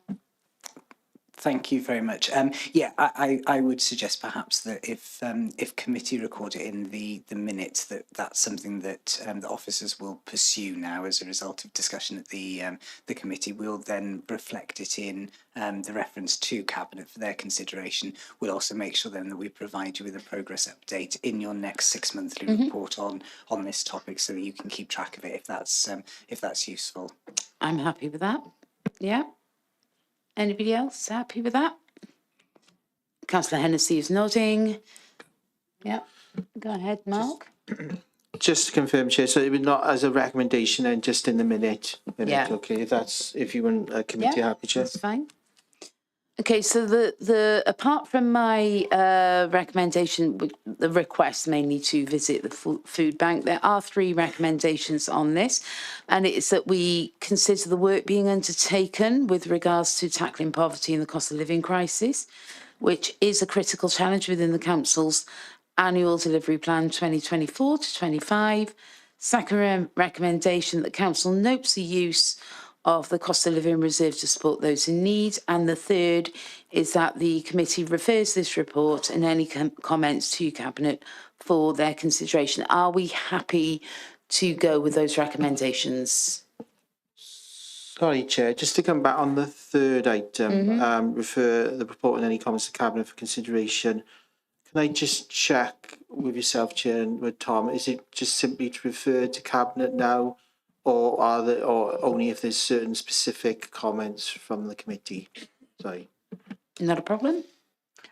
If the chair would be minded to, I would refer the minutes to Cabinet so that they could see formally the discussion and the work then that we'll do in terms of contacting the Vale Food Bank about a possible visit there for the committee, and also the requests from members in terms of making sure that we do some work in terms of access and how easy to access those entitlements and benefits. So perhaps just the minute going to Cabinet, if you're comfortable with that, Chair. And I'm happy with that. Okay, thank you. Yeah, I'm happy with that. Are you happy with that, Mark? But that's why I just want to clarify, obviously, what committee were being asked to do then, in effect of the reference. Thank you. Not a problem at all. So we've had the 3 recommendations plus my request for the visit. Are committee happy to go with those? I need somebody to propose and second. Councillor Leathercap-Woods. And Councillor Lloyd-Selby, I'm assuming that's proposer and seconder. Thank you. Yeah. Yeah. Okay. Thank you very much. Okay, so, hang on, I've got too many papers here. Agenda item 6. Thank you very much for your participation tonight. I couldn't think of the word then. Thank you very much. You're free to stay or free to go, whichever. Okay, so the next item is agenda item 6, a report on Public Services Board, the project update, working with people who live in communities that experience higher levels of deprivation. Helen, I believe you're the lead on this. Yeah? Thank you, Chair. I'm going to just introduce the report and then I'll hand over to my colleague, Sarah, who will take the committee through more of the detail with regards to the report. So this report, I think, fits nicely with the previous report, which kind of talked broadly about the range of activity happening with regard to cost of living and tackling poverty. This report focuses particularly on the PSB, the Public Services Board, work within 3 of our LSOA areas in Barry. So it's around within Buttrells, Gibbonsdown and Quarters, detailed in the report. This is one of the PSB priority work streams, and we're bringing this to the committee because it fits within the remit, but also at the request of Corporate Performance Resources Scrutiny Committee, who are the designated committee for looking at Public Service Board activity. When they considered the annual report last year, they suggested that we sort of really had a programme of reports to different committees where they were able to focus on some of the work in more detail that's taken forward through the PSB. So I think we mentioned earlier, for example, the age-friendly work that was considered at Healthy Living and Social Care last night. So within the report, we've just provided a bit of context around the Public Services Board, as not all members may be as familiar with the PSB. The PSB is a statutory partnership that brings together the Health Board, the local authority, Natural Resources Wales, Fire, Police and other partners within the public sector, as well as a representative from the Town and Community Council and from Glamorgan Voluntary Services representing the third sector. Partners have to undertake an assessment of wellbeing every 5 years and produce a wellbeing plan with set wellbeing objectives within that. In our most recent wellbeing assessment, we identified the issues with regard to deprivation and particularly inequalities, and that's linked to the areas referred to in this report being in the top 10% of the Wales Index of Multiple Deprivation.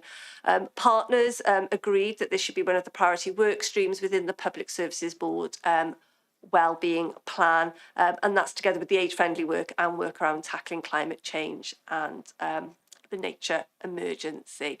So as I say, we've just set out that context within the report, which then details some of the outcomes and some of the activities that have been undertaken. We originally did some work with some funding with Grasshopper Consultancy to sort of do some groundwork in terms of how we would take forward this work.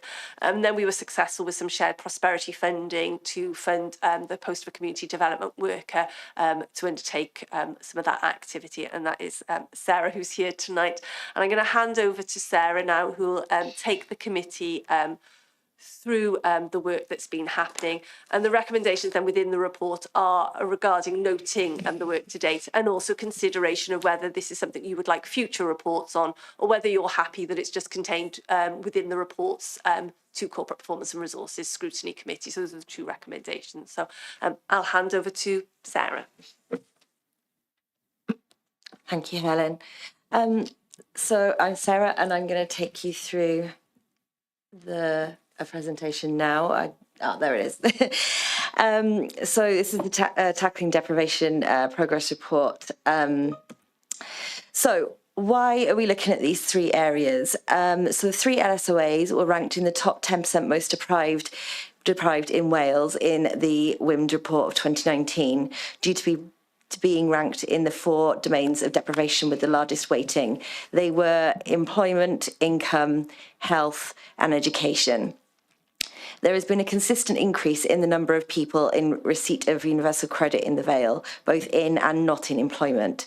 These 3 LSOAs have amongst the highest numbers of people in receipt of universal credit, with the majority of these being not in employment. There is an 8-person gap between those with a GP recorded chronic health condition per 100 people in Gibbonsdown 2, and an 11.8-person gap between those with a GP recorded mental health condition in Court 3 and the Vale average. People in Buttrells 2 are also much more likely to die prematurely under the age of 75, with the rate per 100,000 people in Wales being 335, but in Buttrells 2 being 857, so it's significantly higher. 25% of the Gibbonsdown 2 population is aged under 15, and that's the 2nd highest in all of Vale LSOAs, and 22% of the Court 3 population are aged under 15. Also, it's only Buttrell's 2 at 23% that has a population aged 65 and over, which is in line with the Vale average of 22%. Court and Gibbonsdown are at 15 and 16% consecutively. So just to talk about what we've been up to date, we've been engaging with lots and lots of people in these areas. So we've engaged with 190 members of the community and 27 leaders of community groups and organisations, not including council-led services. So that includes in the community itself, warm spaces, food pantries, food banks, ward councillors, local businesses, our internal council departments, some of which are housing, youth, transport, economic development, Flying Start, our local schools across high schools and primary schools, including the heads of the schools and our family engagement officers placed within the schools, and the families themselves that attend those schools, and local events.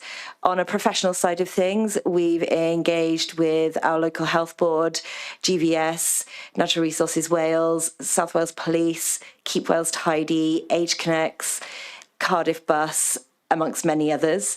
And we've also been supporting local projects and collaborating with some of the professional bodies on projects such as the Barry Long-Term Towns Fund, the Pencocha Learning Community Thriving Communities Project, Amplifying Preventions by the University Health Board, the Third Sector Networking Project, the Youth Service Youth Bus Pilot, and Oakfield Primary Community Hub, where we've been sort of supporting them with extra information and intel that we're gaining from the community itself.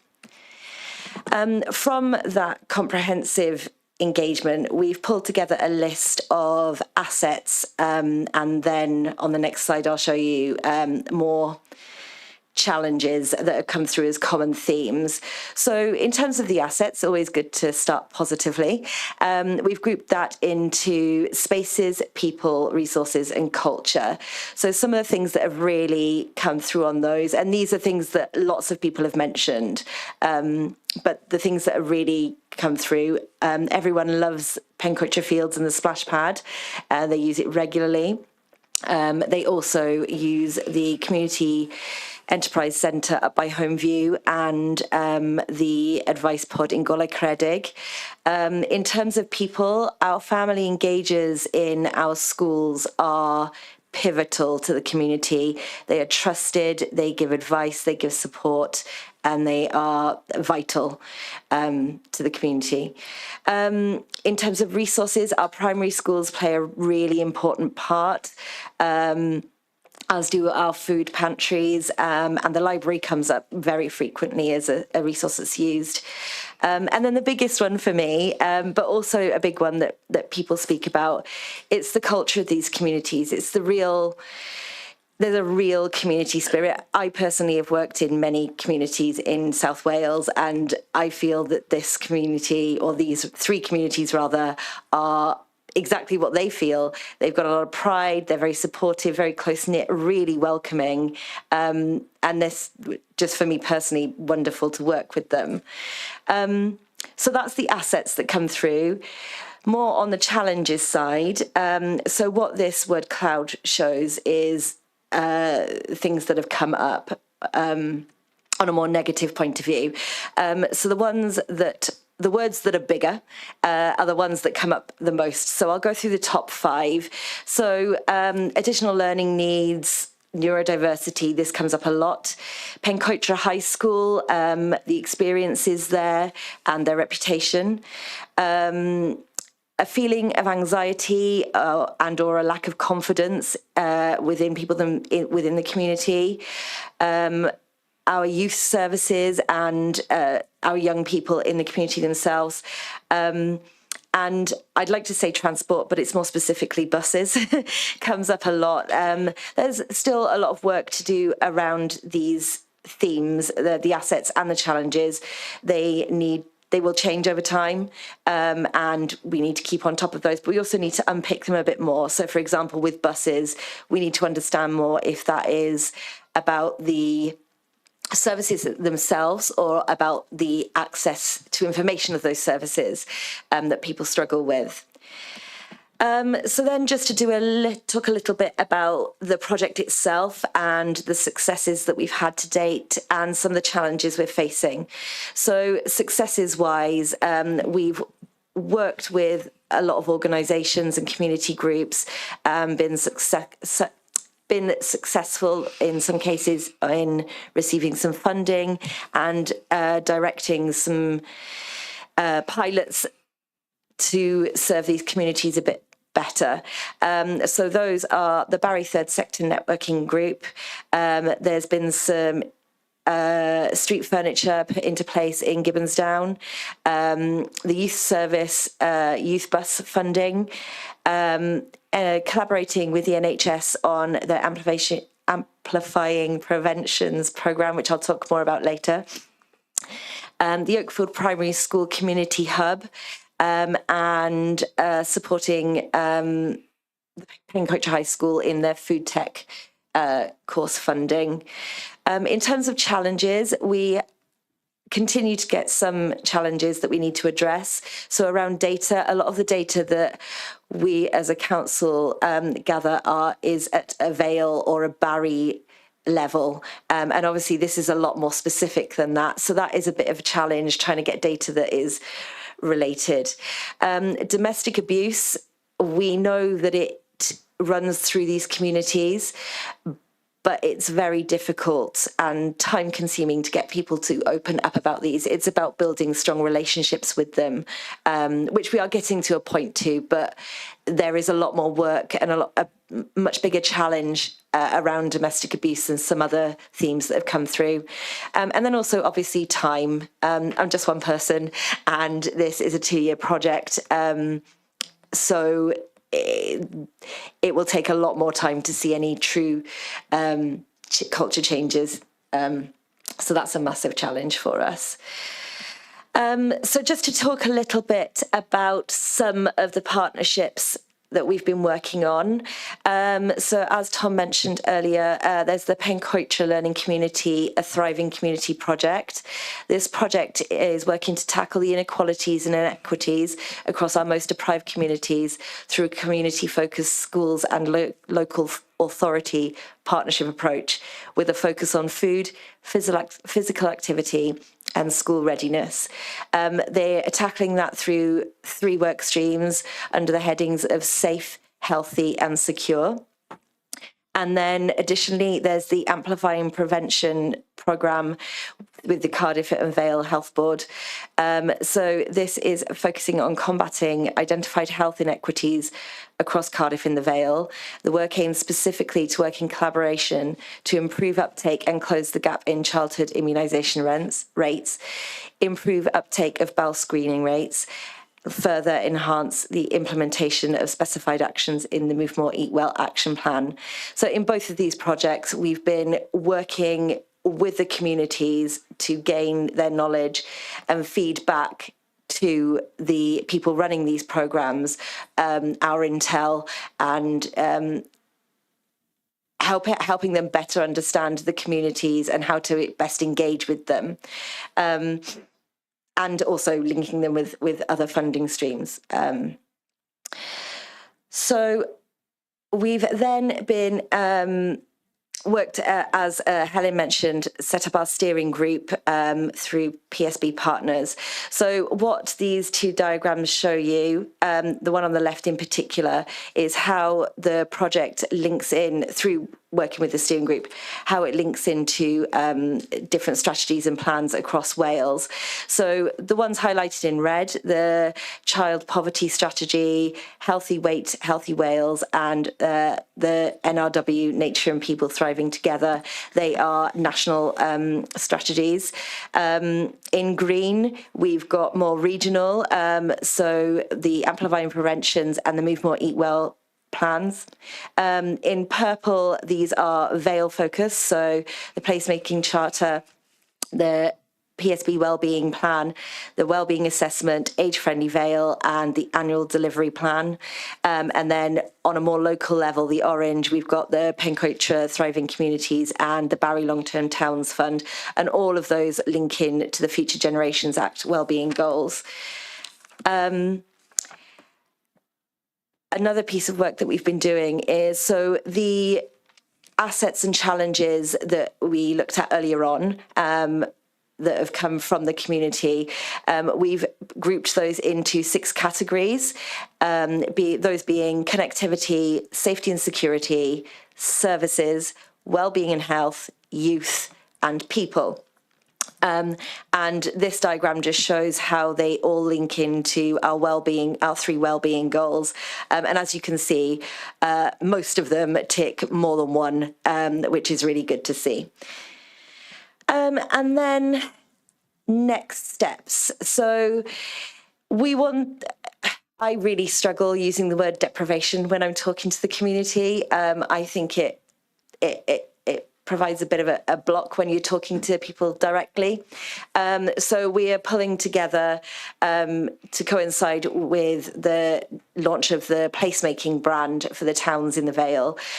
So we're launching a brand for this project called Your Place, and that will coincide with a web page and a press release, and hopefully give our community something more cohesive to relate to. We are completing our first stage engagement, which is really top line, so that we can then move into the creation of work streams and more focused action plans, where we'll be running more focused workshops and asking our community some more focused questions and pulling together some action plans to help tackle those. So that's it from me. Thank you very much. Any questions? I have none. Do the committee have any questions or comments? Councillor Lloyd Selby.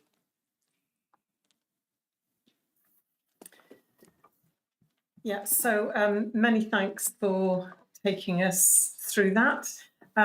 It's great to see the work that's been done. As the Buttrells Ward Councillor, my observation is that there seems to be a lot of specific work that's focused around some of the other areas, but it's not clear to me from the report whether or not there's anything specific being developed for Buttrells, and being mindful of the demographics of the area concerned, you know, a higher percentage of people who are age 65 plus.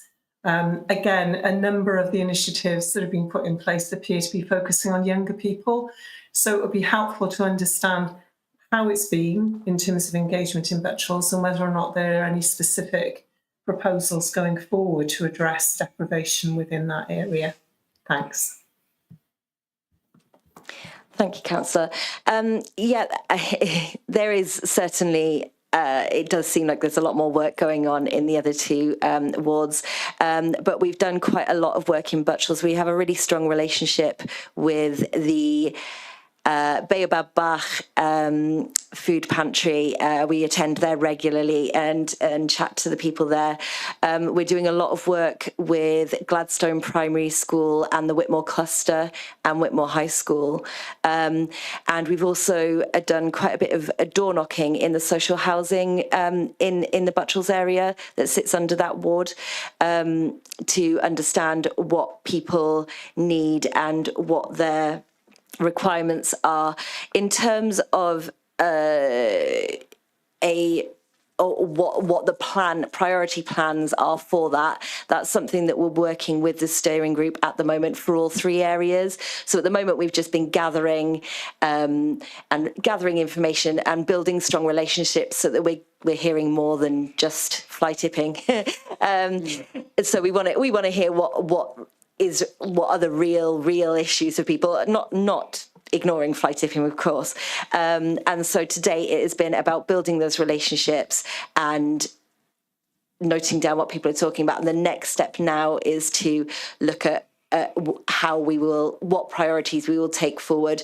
But certainly in terms of the older members of the community, a lot of them do attend the Margaret Alexander Community Centre, and additionally the Budgells Community Centre, and so the relationships have been built with them, and there's lots of their feedback is certainly represented in this. Go ahead, Helen. Yeah, just to sort of come in with a bit more information on that, as Sarah said, we've sort of been doing that discovery phase of sort of that quite broad engagement. We're moving on to the stage now where we're looking to try and, across some of those key domains within the Wales Index of Mental Deprivation, so kind of looking at sort of the health, the employment, the income. I knew I'd forget the fourth one. Education, thank you. And as well as sort of the other issues that have come through the discussion, so for example around crime and antisocial behaviour, we're taking stock now of what some of that data is telling us, what's coming through in the engagement, and we know that some of what comes through the engagement doesn't necessarily link to some of the data, so people may not be so freely willing to talk about issues around income and employment, but they might talk more around the experiences of their children or their concerns that they might have as a family. So we're kind of looking at that. We're also mapping what some of the work is happening in the area, so we're very conscious of the work within the Pencoitra learning community, which has been very much promoted and taken forward by some of the head teachers within that area. And then looking at what some of the gaps are. So what's some of the more focused and structured engagement that we might need to move on to in terms of some more themed rather than that more general, but also what are the different other services or initiatives that we may particularly want to link into to strengthen links, as Sarah's saying. She's employed as a community development worker, but what we need to do then is think actually more long term, so things like the work of the community safety partnership, as Sarah was talking about, the work through the health board around amplifying prevention, so how we use our intelligence to help shape some of that activity as well as seeing what we can do to help them in terms of some of the work that they might be doing. So I think, as you say, we're kind of quite conscious where there's some strengths in some of the things that already existed, but how we can take that learning and see how that may be applied if appropriate in another area. Yeah, thank you both. If I may, Chair, I really appreciated the engagement that you've offered to me and other ward councillors on this. And again, I seem to be making this up for a lot tonight, but if I can help with my ward councillor hat on and also my tackling poverty hat on, you know how to get hold of me, and always happy to have a conversation and support in any way I can. Thanks both. Thank you, councillor.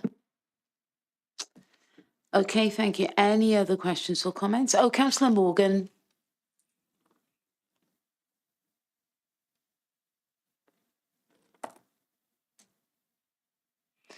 Councillor Morgan, we can't see you or hear you.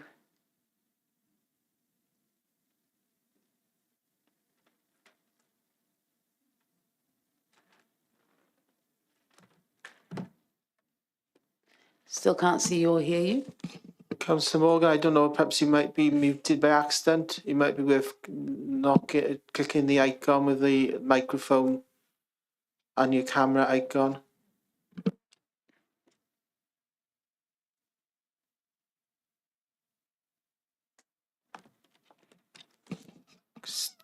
Still can't see you, Councillor, but is your audio working? Can you try and speak, please?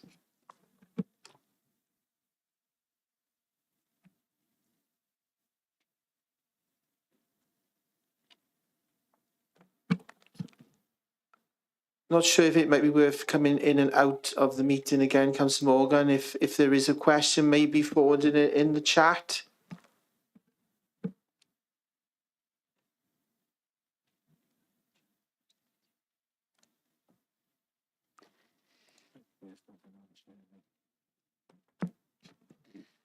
Sorry, Councillor Morgan, if you have got a question you can't come through, it might be worth just dropping us a message in the chat.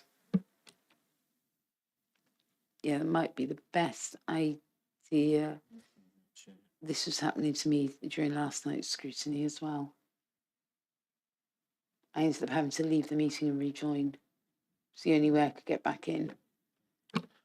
Councillor Morgan, as the chair just said, if you can just come out of the meeting and possibly rejoin, and I might be able to try and raise the question again then. Thank you. We'll give you a few minutes. It's technology. It's great when it works.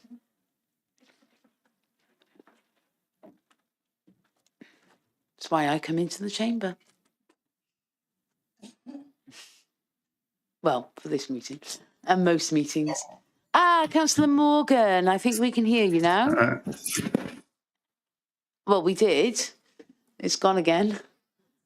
We've lost you entirely. You're back. Now you're gone. Hi, Councillor Morgan. You Right. just joined up. I'm not touching any more buttons there. No, can you hear and see me now? I won't be long. It's not a question, it's just a comment really, because I know that tonight we've had a report on the project update, working with people who live in our communities that experienced levels of deprivation. But looking at another part of the public services wellbeing plan, it talks about becoming an age-friendly Vale. And I wonder whether we can at some stage have a project update on that. It's just something to highlight. I don't expect an answer, but it's something that certainly I would like to hear about, and I think a lot of members would like to discuss and understand further. Thank you. Thank you. I'm going to press the red button now, so I'll disappear forever. If I can answer that. So, as I said earlier, that we're sort of taking a range of the different priority work streams from the public service boards to different scrutiny committees. So the report on the age-friendly activity is going to the healthy living and social care scrutiny committee. It was discussed last night, but we can arrange for that report to be circulated. It's also then included in the PSB annual report that will go to Corporate Performance and Resources Scrutiny Committee in September. Thank you. Yes. Are you happy with that, Councillor Morgan?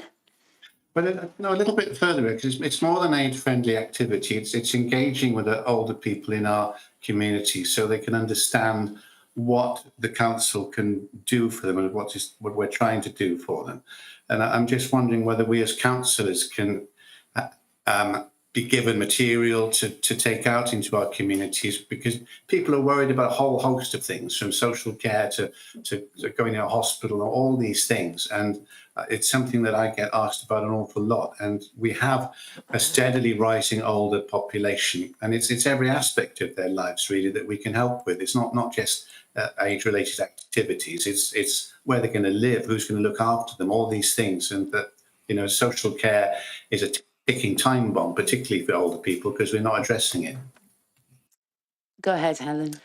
So within the age-friendly work, we do work with partners. We do pick up on a range of, they're called domains under the World Health Organization status for age-friendly. So it does pick up on things from housing to social care to transport.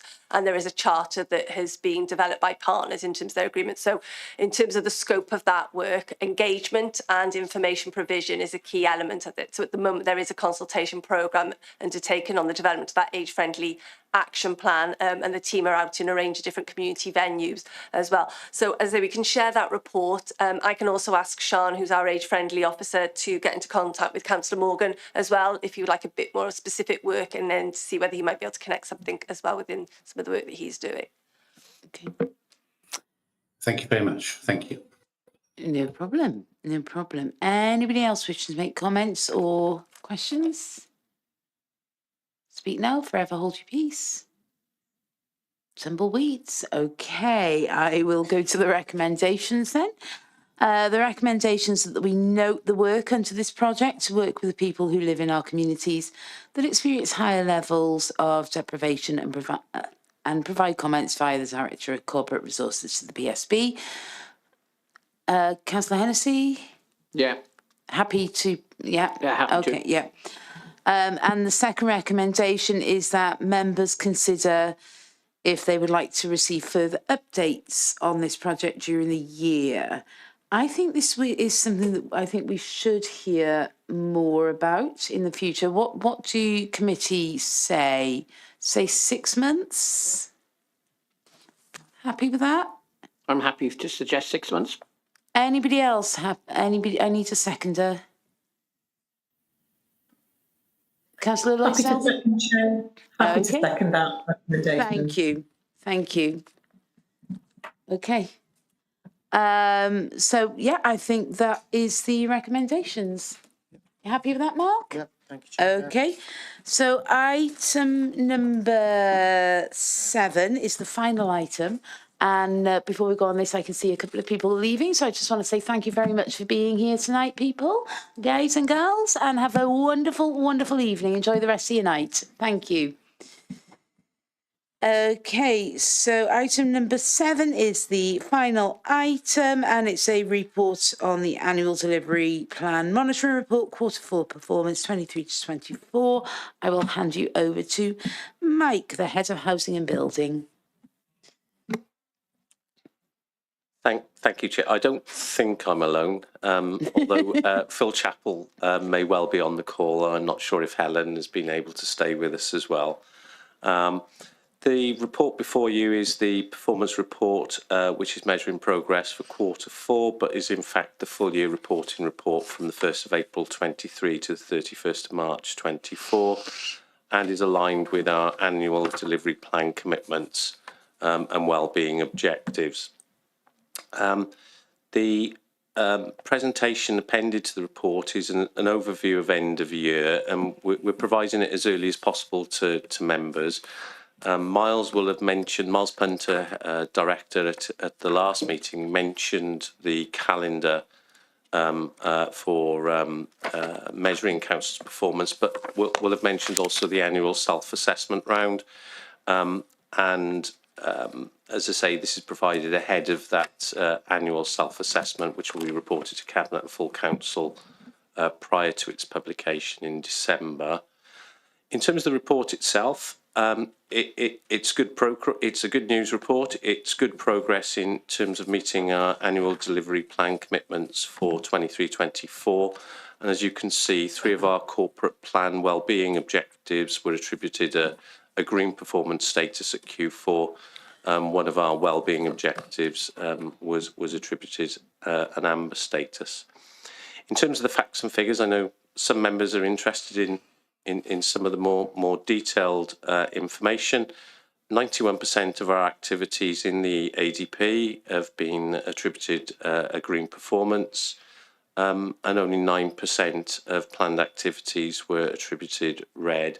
And members will be aware of some of those through their various scrutiny committee meetings, not just Homes and Safe, but other meetings where performance is reported, and some of those you will be aware of that have been issues throughout the year. In terms of the remit of Homes and Safe, which is obviously our committee, 91.8% of our actions were attributed a green performance status, with only 6 or 8.2% given a red status, and you'll see a little bit later on in the presentation those 6 status activities highlighted, with also some mitigation and narrative in relation to what's happened with those and how we're going to take those forward. In terms of the measures, they've been given a RAG rating, as you can see. So 60% were given a green performance, 10% amber, and again the 6 red status that I mentioned. If we move on to the appendix itself, if we move on to Appendix A, and hopefully somebody will be able to share that. Obviously within the report you have this information available to you. This is providing information specifically related. The slide in front of you is the overall status for the council, and as you'll see from the report in Appendix C, should members want more detailed information, there's literally I think over 100 and something odd pages of individual actions which cover all of the council's activities that I've mentioned earlier, and a lot more information provided with that. Next slide, please. So what we hope to do with the information now in front of you, I will just pick up on a couple of key activities. I would have asked Helen to have done so, but I think Helen's already in her earlier report has talked an awful lot about the achievements that SRS have been able to contribute to the ADP in the year. If I can get my own copy of the report in front of me.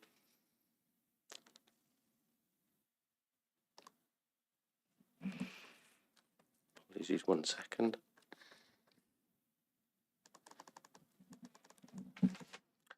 So if we have a look at achievements, and if I go through and just pick out some of the key ones in each of the objectives. So objective 1, which is work with and for our communities. I know that the Cabinet Member for Housing and myself were invited to sign a new tenant compact earlier in the year with our tenant groups, which strengthens our relationship with our tenants and our tenants panel and the individual groups, and our commitment to working in partnership to improve our services and our responses to our tenants. And it was very pleasing that there was an acknowledgement that that work has been ongoing for a period of time, and it's a testament to our tenant engagement team, but also, as I say, to the members behind me this evening about the amount of effort and energy that they put into ensuring that the tenant's voice is heard by the council and helps to drive and improve our services. There was mention earlier, and I think it was one of Helen's reports, there was mention around community safety and the work and how we combine that work. But just to mention that we secured some Safer Streets funding to enhance our community safety capacity. And as you can see within the report, that enabled us to provide us six additional CCTV cameras to deal with some of the hot spots that weren't already covered. We've got some funding to engage an additional enforcement officer. Just to be clear, really, whilst it's titled an enforcement officer, the intention of this officer role is to actually is a preventative service. So it's to work with young people and others within some of our hotspot areas to have conversations and to dissuade and I suppose to target or direct to other services rather than that more formal police type enforcement activity that members may be aware of. We're also looking to implement 2 help points, so one at Barry Island and one at Broad Street, both dealing specifically with different issues. At Barry Island, obviously, to deal with the incidents around crime and ASB that I know that members will have seen, particularly as we came out of COVID and people started to congregate around our fantastic coastal resorts. And then secondly, obviously, Broad Street with issues around nighttime economy. And the intention being that those help points will be in contact with the 24-hour CCTV service that will which will enable our camera activity in those areas to pinpoint when a help point has been accessed, but also the ability then in future to be able to speak to the individual via that. I went to Liverpool over the weekend, and a number of help points dotted around the city there, which obviously provides some degree of safety and security for the public in those areas.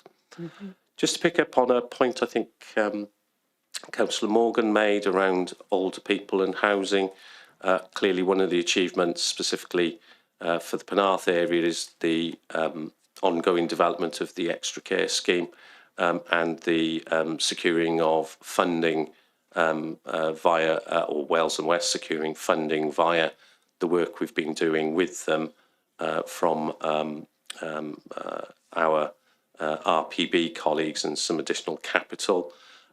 Progress on that has been a little bit slower than was anticipated. They have now entered into contract with a developer, and obviously work is now ongoing in terms of site setup, and another 18 months or 2 years really before we actually see the first residents being able to be rehoused there. In relation to objective 3, I just wanted to take the opportunity. Somebody mentioned Value in the Vale earlier. Value in the Vale is the housing service and council service, volunteer service that was that we've had for a number of years. Members will remember it as time banking. And we rebadged it as Value in the Vale. We now have developed a website, and I would urge members when they've got an opportunity to do Google Value in the Vale and have a look at the website in terms of the amount of activity that's going on there at the moment. And as you can see from this report, we've now engaged with 18 local partners to be able to provide the rewards to volunteers. Members will probably remember that there was some issues with the old time banking scheme where the rewards were nationwide rewards rather than rewards that people could walk to or were convenient to them to use. I was going to mention the work of the WIMLU, the illegal money lending unit, but I think Helen has mentioned that earlier in an earlier presentation. There was also discussion earlier today around the issues around rented accommodation. Just to refer on two issues. One was to reflect on last year we increased the supply of council rented accommodation by 250 units in Penarth, Barry and the Rural Vale, and during Q4 an extra 19 dwellings approved planning, 16 of these being affordable. It's also mentioned later in this report around the new local authority leasing scheme. I think Tom mentioned that at one point when they were looking at the availability of affordable private renting, there was none available in local housing at local housing allowance rates. We've taken on responsibility for a leasing scheme that was initially one of our partner or housing association landlords managed. And for one reason or another, we're moving away from that work stream. We've taken that on and we're growing that. And effectively, the council will lease the property, tenants will rent the property at local housing allowance rates. We will guarantee the rent to the landlord and also repairs and maintenance, should that be necessary. So we lease it for up to 5 years, potentially, and have access then to that resource. In relation to the objective, respect, enhance and enjoy our environment, again, I was going to mention the MEIS work that SRS have been undertaking. In terms of council housing, we've started our past 2035 surveys.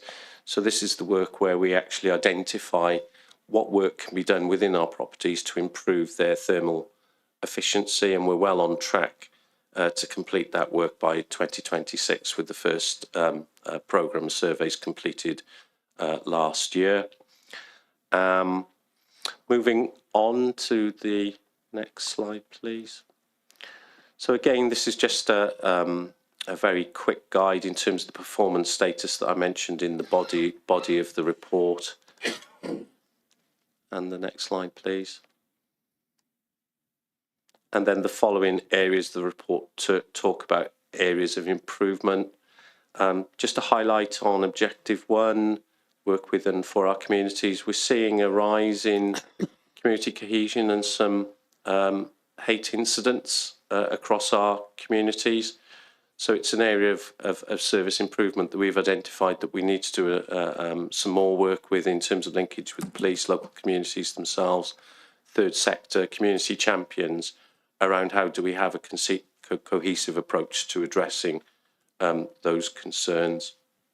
And again, speaking to one of the points Councillor Morgan made earlier, our Value in the Vale team is working towards gaining its dementia-friendly status.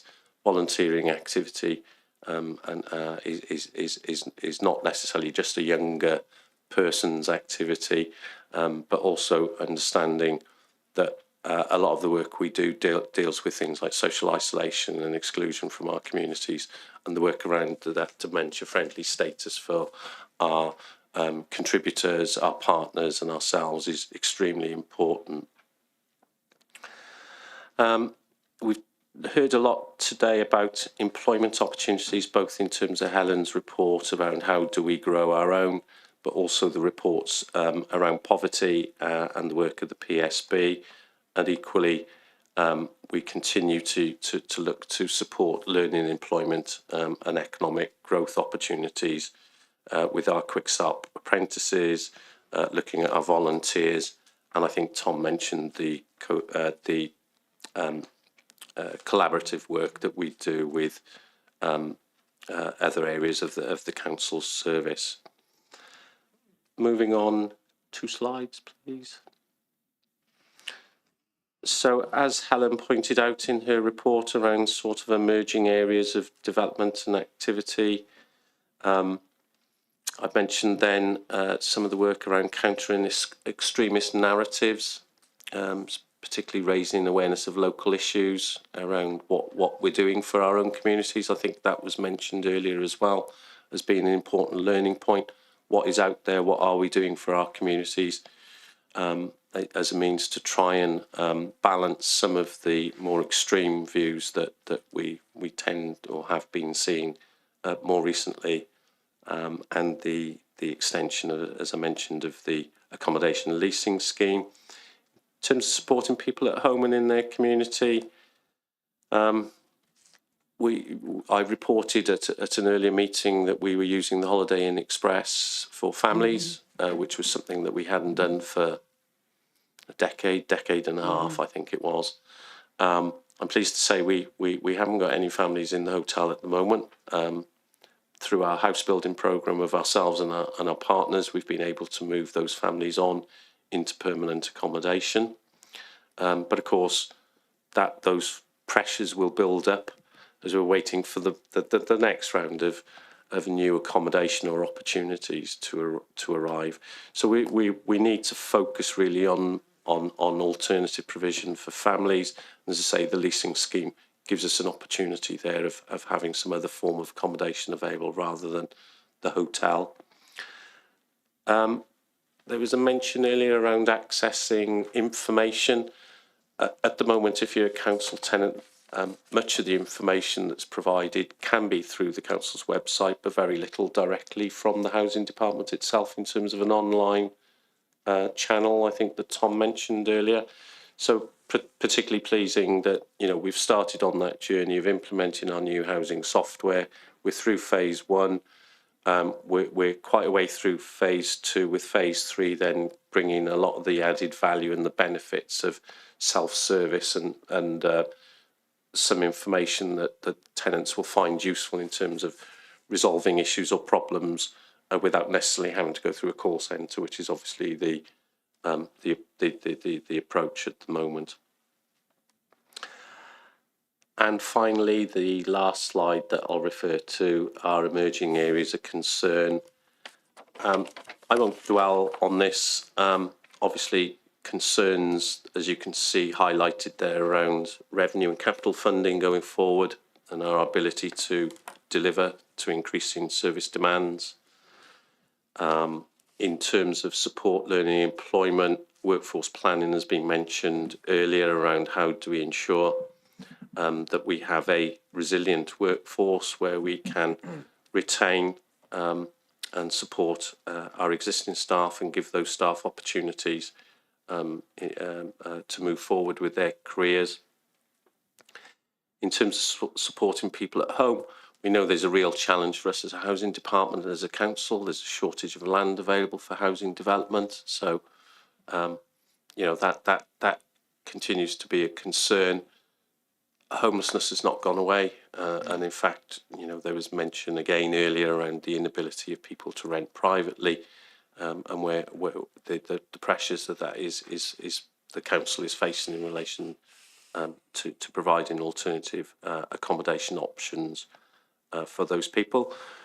The averted crisis of the Housing Support Grant Programme, which I reported a couple of meetings ago, obviously that's a 1-year addition to the HSG programme that has enabled us to continue to provide housing related support services for this year, but we wait to see what availability of resources there will be for next year in order to retain and enhance those.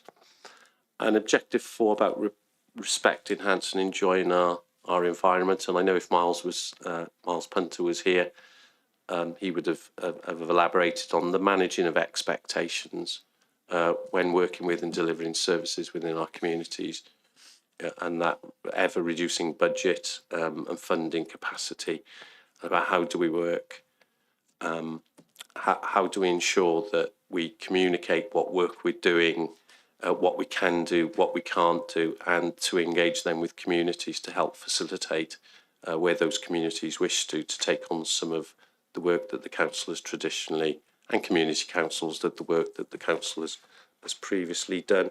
And we've seen some successes there in terms of some of the sporting facilities across the Vale where community groups have taken on the running of those facilities.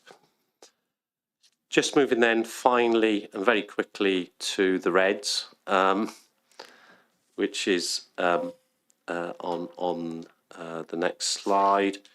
The first one with regard to adaptations. Now, what we were trying to do there was obviously develop our new adaptations policy. There is a new adaptation policy members will be aware of, but also looking to create a new service joint team to actually provide a cross-council response to issues. That work is not complete. We've done a great deal of work in that area, and we've still got a little way to go before we've come forward with a structure, and it's part of the work that we're doing in terms of the projects that Tom and other colleagues are taking forward in terms of reshaping services. In terms of the next one, community investment strategy, that's not been completed, and you can see the update that was given a few months ago now was hopefully we were going to get that to committee in June. It's going to be after the recess now, I'm afraid. We've had some other issues that the community investment team have been dealing with as a matter of priority.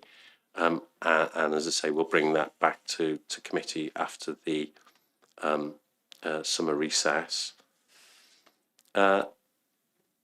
HSA 009, identify, maximise further opportunities for integration. This is a sort of efficiency action within the environment and housing team. This is about bringing business support functions under one roof. We're quite a way through compared on that red status that again was highlighted a few months ago. We've now gone through the various staff consultation phases. There's no job losses. It's just realigning the activities of the work that we do, and as I say, making more efficient use of the resources that we have. The item relating to Welsh Housing Quality Standard, damp and mould. We do have obviously a damp and mould policy.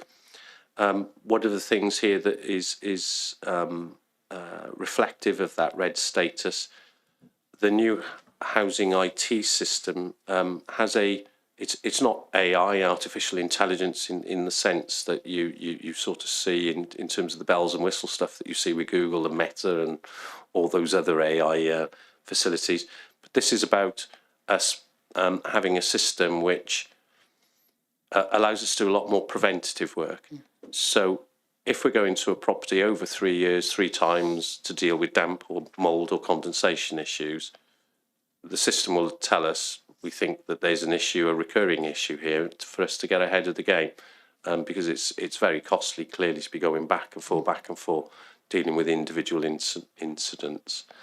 So that work is ongoing and will be completed as part of the housing IT upgrade. Joint ventures, you know, if we're approached, we like joint ventures. We've had a couple of those. Hayswood Road was the initial Hayswood Road was a joint venture. But of course, it depends on a private sector partner coming forward that has a piece of land and is wanting to build houses and to sell to the council. But we continue to put the feelers out there for any developers that would be interested in working with us. The issue of Section 106 is interesting. At the moment, our 4 RSL partners benefit from Section 106 agreements where there's an affordable housing contribution. That's been in place for many years before the council started building its own. But there's a conversation for us to have in terms of increasing the council housing stock around us being a 5th player other than the 4 housing associations at the moment to increase the stock for the council itself. The last one there around alternative sewage arrangement for residents at Channel View and also at Croft John. we've been in touch, officers have been in touch with local ward members fairly frequently over the last year or so. Where we're at the moment is that we had to go back out for tender on a work to replace the sewage cesspit system that's there with the sustainable sewage treatment works. I think we've mentioned previously, and council has mentioned previously, the cost of living issues around inflation and price of materials and so on and so forth. That is also having an impact on this scheme, and having gone back out to tender, we've seen huge price increase in terms of the tender costs that we've had back. So that will need a further report to Cabinet and internal officer discussions with regard to the viability and affordability of that scheme, because we'd already previously consulted with residents over a year ago. I think I'll draw it to a conclusion there. I know, as I say, colleagues are on the call, Phil and Helen. I'm not sure if they want to contribute anything in terms of some of the areas that they would wish to highlight for the committee in terms of work that they've been doing within their areas. But as I say, the summary is it's a very positive report. The majority of actions are being completed in very challenging times over the last 12 months, where the council have been delivering a lot of reactive activities. And as I say, some of the preventative work we need to get back on track with. But thanks very much. If any questions, or as I say, if either the other two officers have got anything to contribute. Okay. Thanks, Mike. I can see Phil wants to come in. Thank you, Chair. Thank you, Mike. Yeah, no, it's just to pick up on the DFG point around the independent living policy. So now that the independent living policy's been adopted and it's working well, work's underway, being led by social services to look at bringing teams together. So we're working on the basis of the new structures being in place by the start of the financial year. So going on what Mike was saying about Tom's work as well, it absolutely does chime with the work of the target operating model and the service transformation work of reshaping around kind of reducing duplication and maximising resources. Okay, thank you. Councillor Hennessy. Hi, Mike. Thank you for the report. This is specifically to do with accommodation and the Eagleswell development. I have three questions. One, what's the progress of the site? Two, when will the occupants be taking ownership of the site, or the residents? And three, can you confirm to this committee that it will only be used for Ukrainian refugees?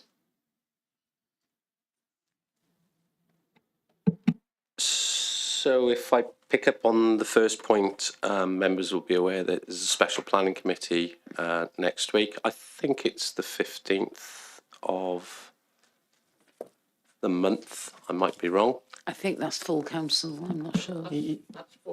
No, I believe it's 17th. going to be the 19th. The special meeting on Friday the 19th. Yeah, full council on Monday 15th. Thank you. So in terms of that's the current progress, the council continues to take delivery of the additional units that aren't on site at the moment, and continuing to do the groundworks and everything that's left on the site. Clearly, in terms of occupancy will be dependent upon, and I'm not wishing to prejudge the decision of planning committee that will have the decision-making responsibility. Planning committee will consider the matter, and I think the commitment that the council has made is that there will be no occupancy prior to a formal decision being made by the council's planning committee. In terms of occupancy, no, I can't give you an assurance. It will be Ukrainian families only for that site. What I can say is primarily when the site was, the concept for the site back 18 months or so ago, it may have been a little bit longer. At that stage, there were significant numbers of Ukrainian families in excess of the units that are envisaged for that site in hosting arrangements and or in Welsh Government welcome centres. The distribution of Ukrainians to all of the 22 local authorities was such that there was insufficient accommodation in the Vale of Glamorgan to be able to accommodate those numbers. But, you know, also to accommodate, clearly, as I've mentioned earlier, the demands of temporary accommodation more widely and generally across the Vale of Glamorgan and for its communities. At this stage, a year and a half or so down the road, a number of those hosting arrangements came naturally to an end. And in those circumstances, the council worked with the families to find alternative forms of accommodation, whether that be private renting or alternative hosting arrangements. A small number of families went back to Ukraine as the war developed and the war progressed. We are in a situation now where the intention will be that primarily and first and foremost we will be looking to utilise the accommodation as previously discussed for Ukrainian families. But clearly, I mentioned earlier that we had 14 families that weren't Ukrainian families. We had 14 families in the Holiday Inn Express. That's not acceptable in my view, that we place families in hotel accommodation for long periods of time. And it is the intention of the council, should units remain empty, if once we've accommodated the Ukrainian households, it would be remiss of the council to keep people in unsatisfactory accommodation or in situations where homelessness is an inevitability, not necessarily just a threat, but is an inevitability. So the intention would be to utilise those units for families and for families and couples. Just to point out, that in terms of it is not the intention for the council to allocate those properties to the single persons at the Holiday Inn Express or any other of those units. The majority of units on the Eagleswell site are family size units, 2, 3 and 4 bed. Mm-hmm. There's a small number of 1-bedroom units, but it's anticipated that some of the single person Ukrainian households will take up the majority of those. But certainly we will be looking to prioritise local needs, whether they be Llantwit needs in the first instance, but certainly looking to locate local needs first. But as I say, I'm trying not to prejudge decisions which won't be mine, but they will be decisions, obviously, that Planning Committee will consider when the formal planning application goes before them next Friday. Okay, thank you. Councillor Morgan. Can you see and hear me this time? We can, yes. No, very brief. I just want to thank you, Mike, for his report. He's always very informative and shares the detail of the work that's been done. But I wanted to thank him for highlighting the work that's been doing for the older residents in our communities. And I hope that this is something that we can keep on our agendas in forthcoming meetings, because sometimes it slips out of sight. So thank you, Mike.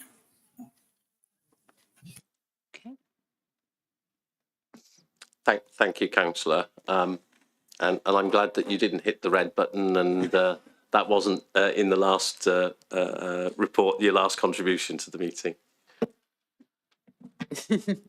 Councillor Morgan has his hand up again. I'm not sure if that's a legacy hand. Oh, no, it's gone. Now we've got Councillor Lois Selby's hand up. Come on in, Councillor Lois Selby. Thank you, Chair, and thank you, Mike. I wanted to ask you a question in relation to the detail in the report, and you may not be able to answer this tonight, so it's fine if you need to follow it up. So I'm just trying to find my reference. Yeah, so I can see the reference is CPM 096, and it refers to the percentage of households where a positive preventative action has succeeded in preventing homelessness. And there was no comment next to that. And I'm sure that we have taken positive preventative action and it has succeeded in preventing or reducing homelessness. So it would just be interesting to have a little bit more information about that. But as I say, not expecting that detail tonight in committee. If you could just drop us a line subsequent to committee, that would be really helpful. Thank you. Go ahead, Mike. Just very briefly, there was a narrative that was provided. I'm not sure why it wasn't picked up in the drafting of the report. The percentage there is reflecting a much lower percentage than pre-COVID years. Pre-COVID years, we were preventing, I think, high 70s, early 80% of all homelessness cases that were coming through the door. We were undertaking a lot of prevention activity. I think the difficulty that we've had is that a lot of the cases we're seeing now, prevention is not an option. So what we're seeing is high levels of landlord evictions or landlord notices, which are not preventable. And we don't have the options to prevent. So one of the options that we had to prevent was using previously the private rented sector to divert cases into. That resource isn't there at the moment in terms of the numbers that were pre-COVID. And there are a number of factors for that we're aware of. Rents was mentioned earlier. Rents have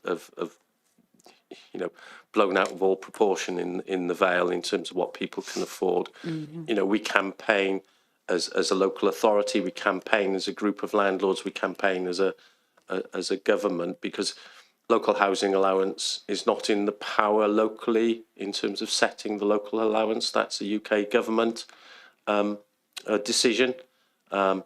So, we are campaigning, and we do add our voice to a campaign which is to raise the local allowance rates to much more realistic levels, which are akin to the rents that we're seeing out there at the moment. But we're seeing this across Wales and across the UK. There is a national shortage in Wales, but a national shortage in the UK for affordable housing and housing supply. And it will be interesting to see what developments and what funding will be made available at the national level through the local level to try and encourage further housing supply opportunities going forward. So there is activity. We are preventing. It's not as much as we would like, but as I say, there are reasons behind the inability really to prevent a significant number of the cases that are coming to us at the moment. If I may, Chair. Yeah, thank you, Mike. Really helpful to understand. I was sure there was activity happening, which is why I was surprised not to see a commentary. Really helpful to understand, and particularly, I think, important to appreciate the limits of what the council can do in terms of decisions that need to be taken elsewhere. So thank you, Mike. Thank you. I see no other hands up in the room or online. So I will go to the recommendations. The recommendations, we have two recommendations, and they are: one, the members consider Q4 performance results and progress towards achieving the annual delivery plan, 2023 to 24 commitments, as aligned to our corporate plan, wellbeing objectives within the remit of the committee. The second recommendation is that members consider the remedial actions to be taken to address areas of underperformance and to tackle the key challenges identified within the remit of the committee, with their views and recommendations referred thereafter to Cabinet for their consideration and approval. Are we happy to go with those recommendations? I can see Councillor Hennessy nodding. Do we have a seconder? Councillor Hanks, are you seconding? I am, yes. Okay. Thank you. Thank you. Mark, do you want to come in? So obviously for number one is essentially for noting for committee. Yeah. Number two is partially for noting, but also if there are any views and recommendations to be referred back to Cabinet based on the meeting. I don't think there's anything specific to go back to. No, I don't think so either. I just want to double check, that's all, before... I don't think there was anything specific to be sent back. So thank you. Okay, again, thank you everybody for being here tonight. This concludes our meeting. It's been a little bit of a long one today, nearly 3 hours. So thank you for your patience and forbearance. I will wish you a good night. Enjoy the summer recess. Our next meeting will be on Wednesday, the 11th of September. Thank you.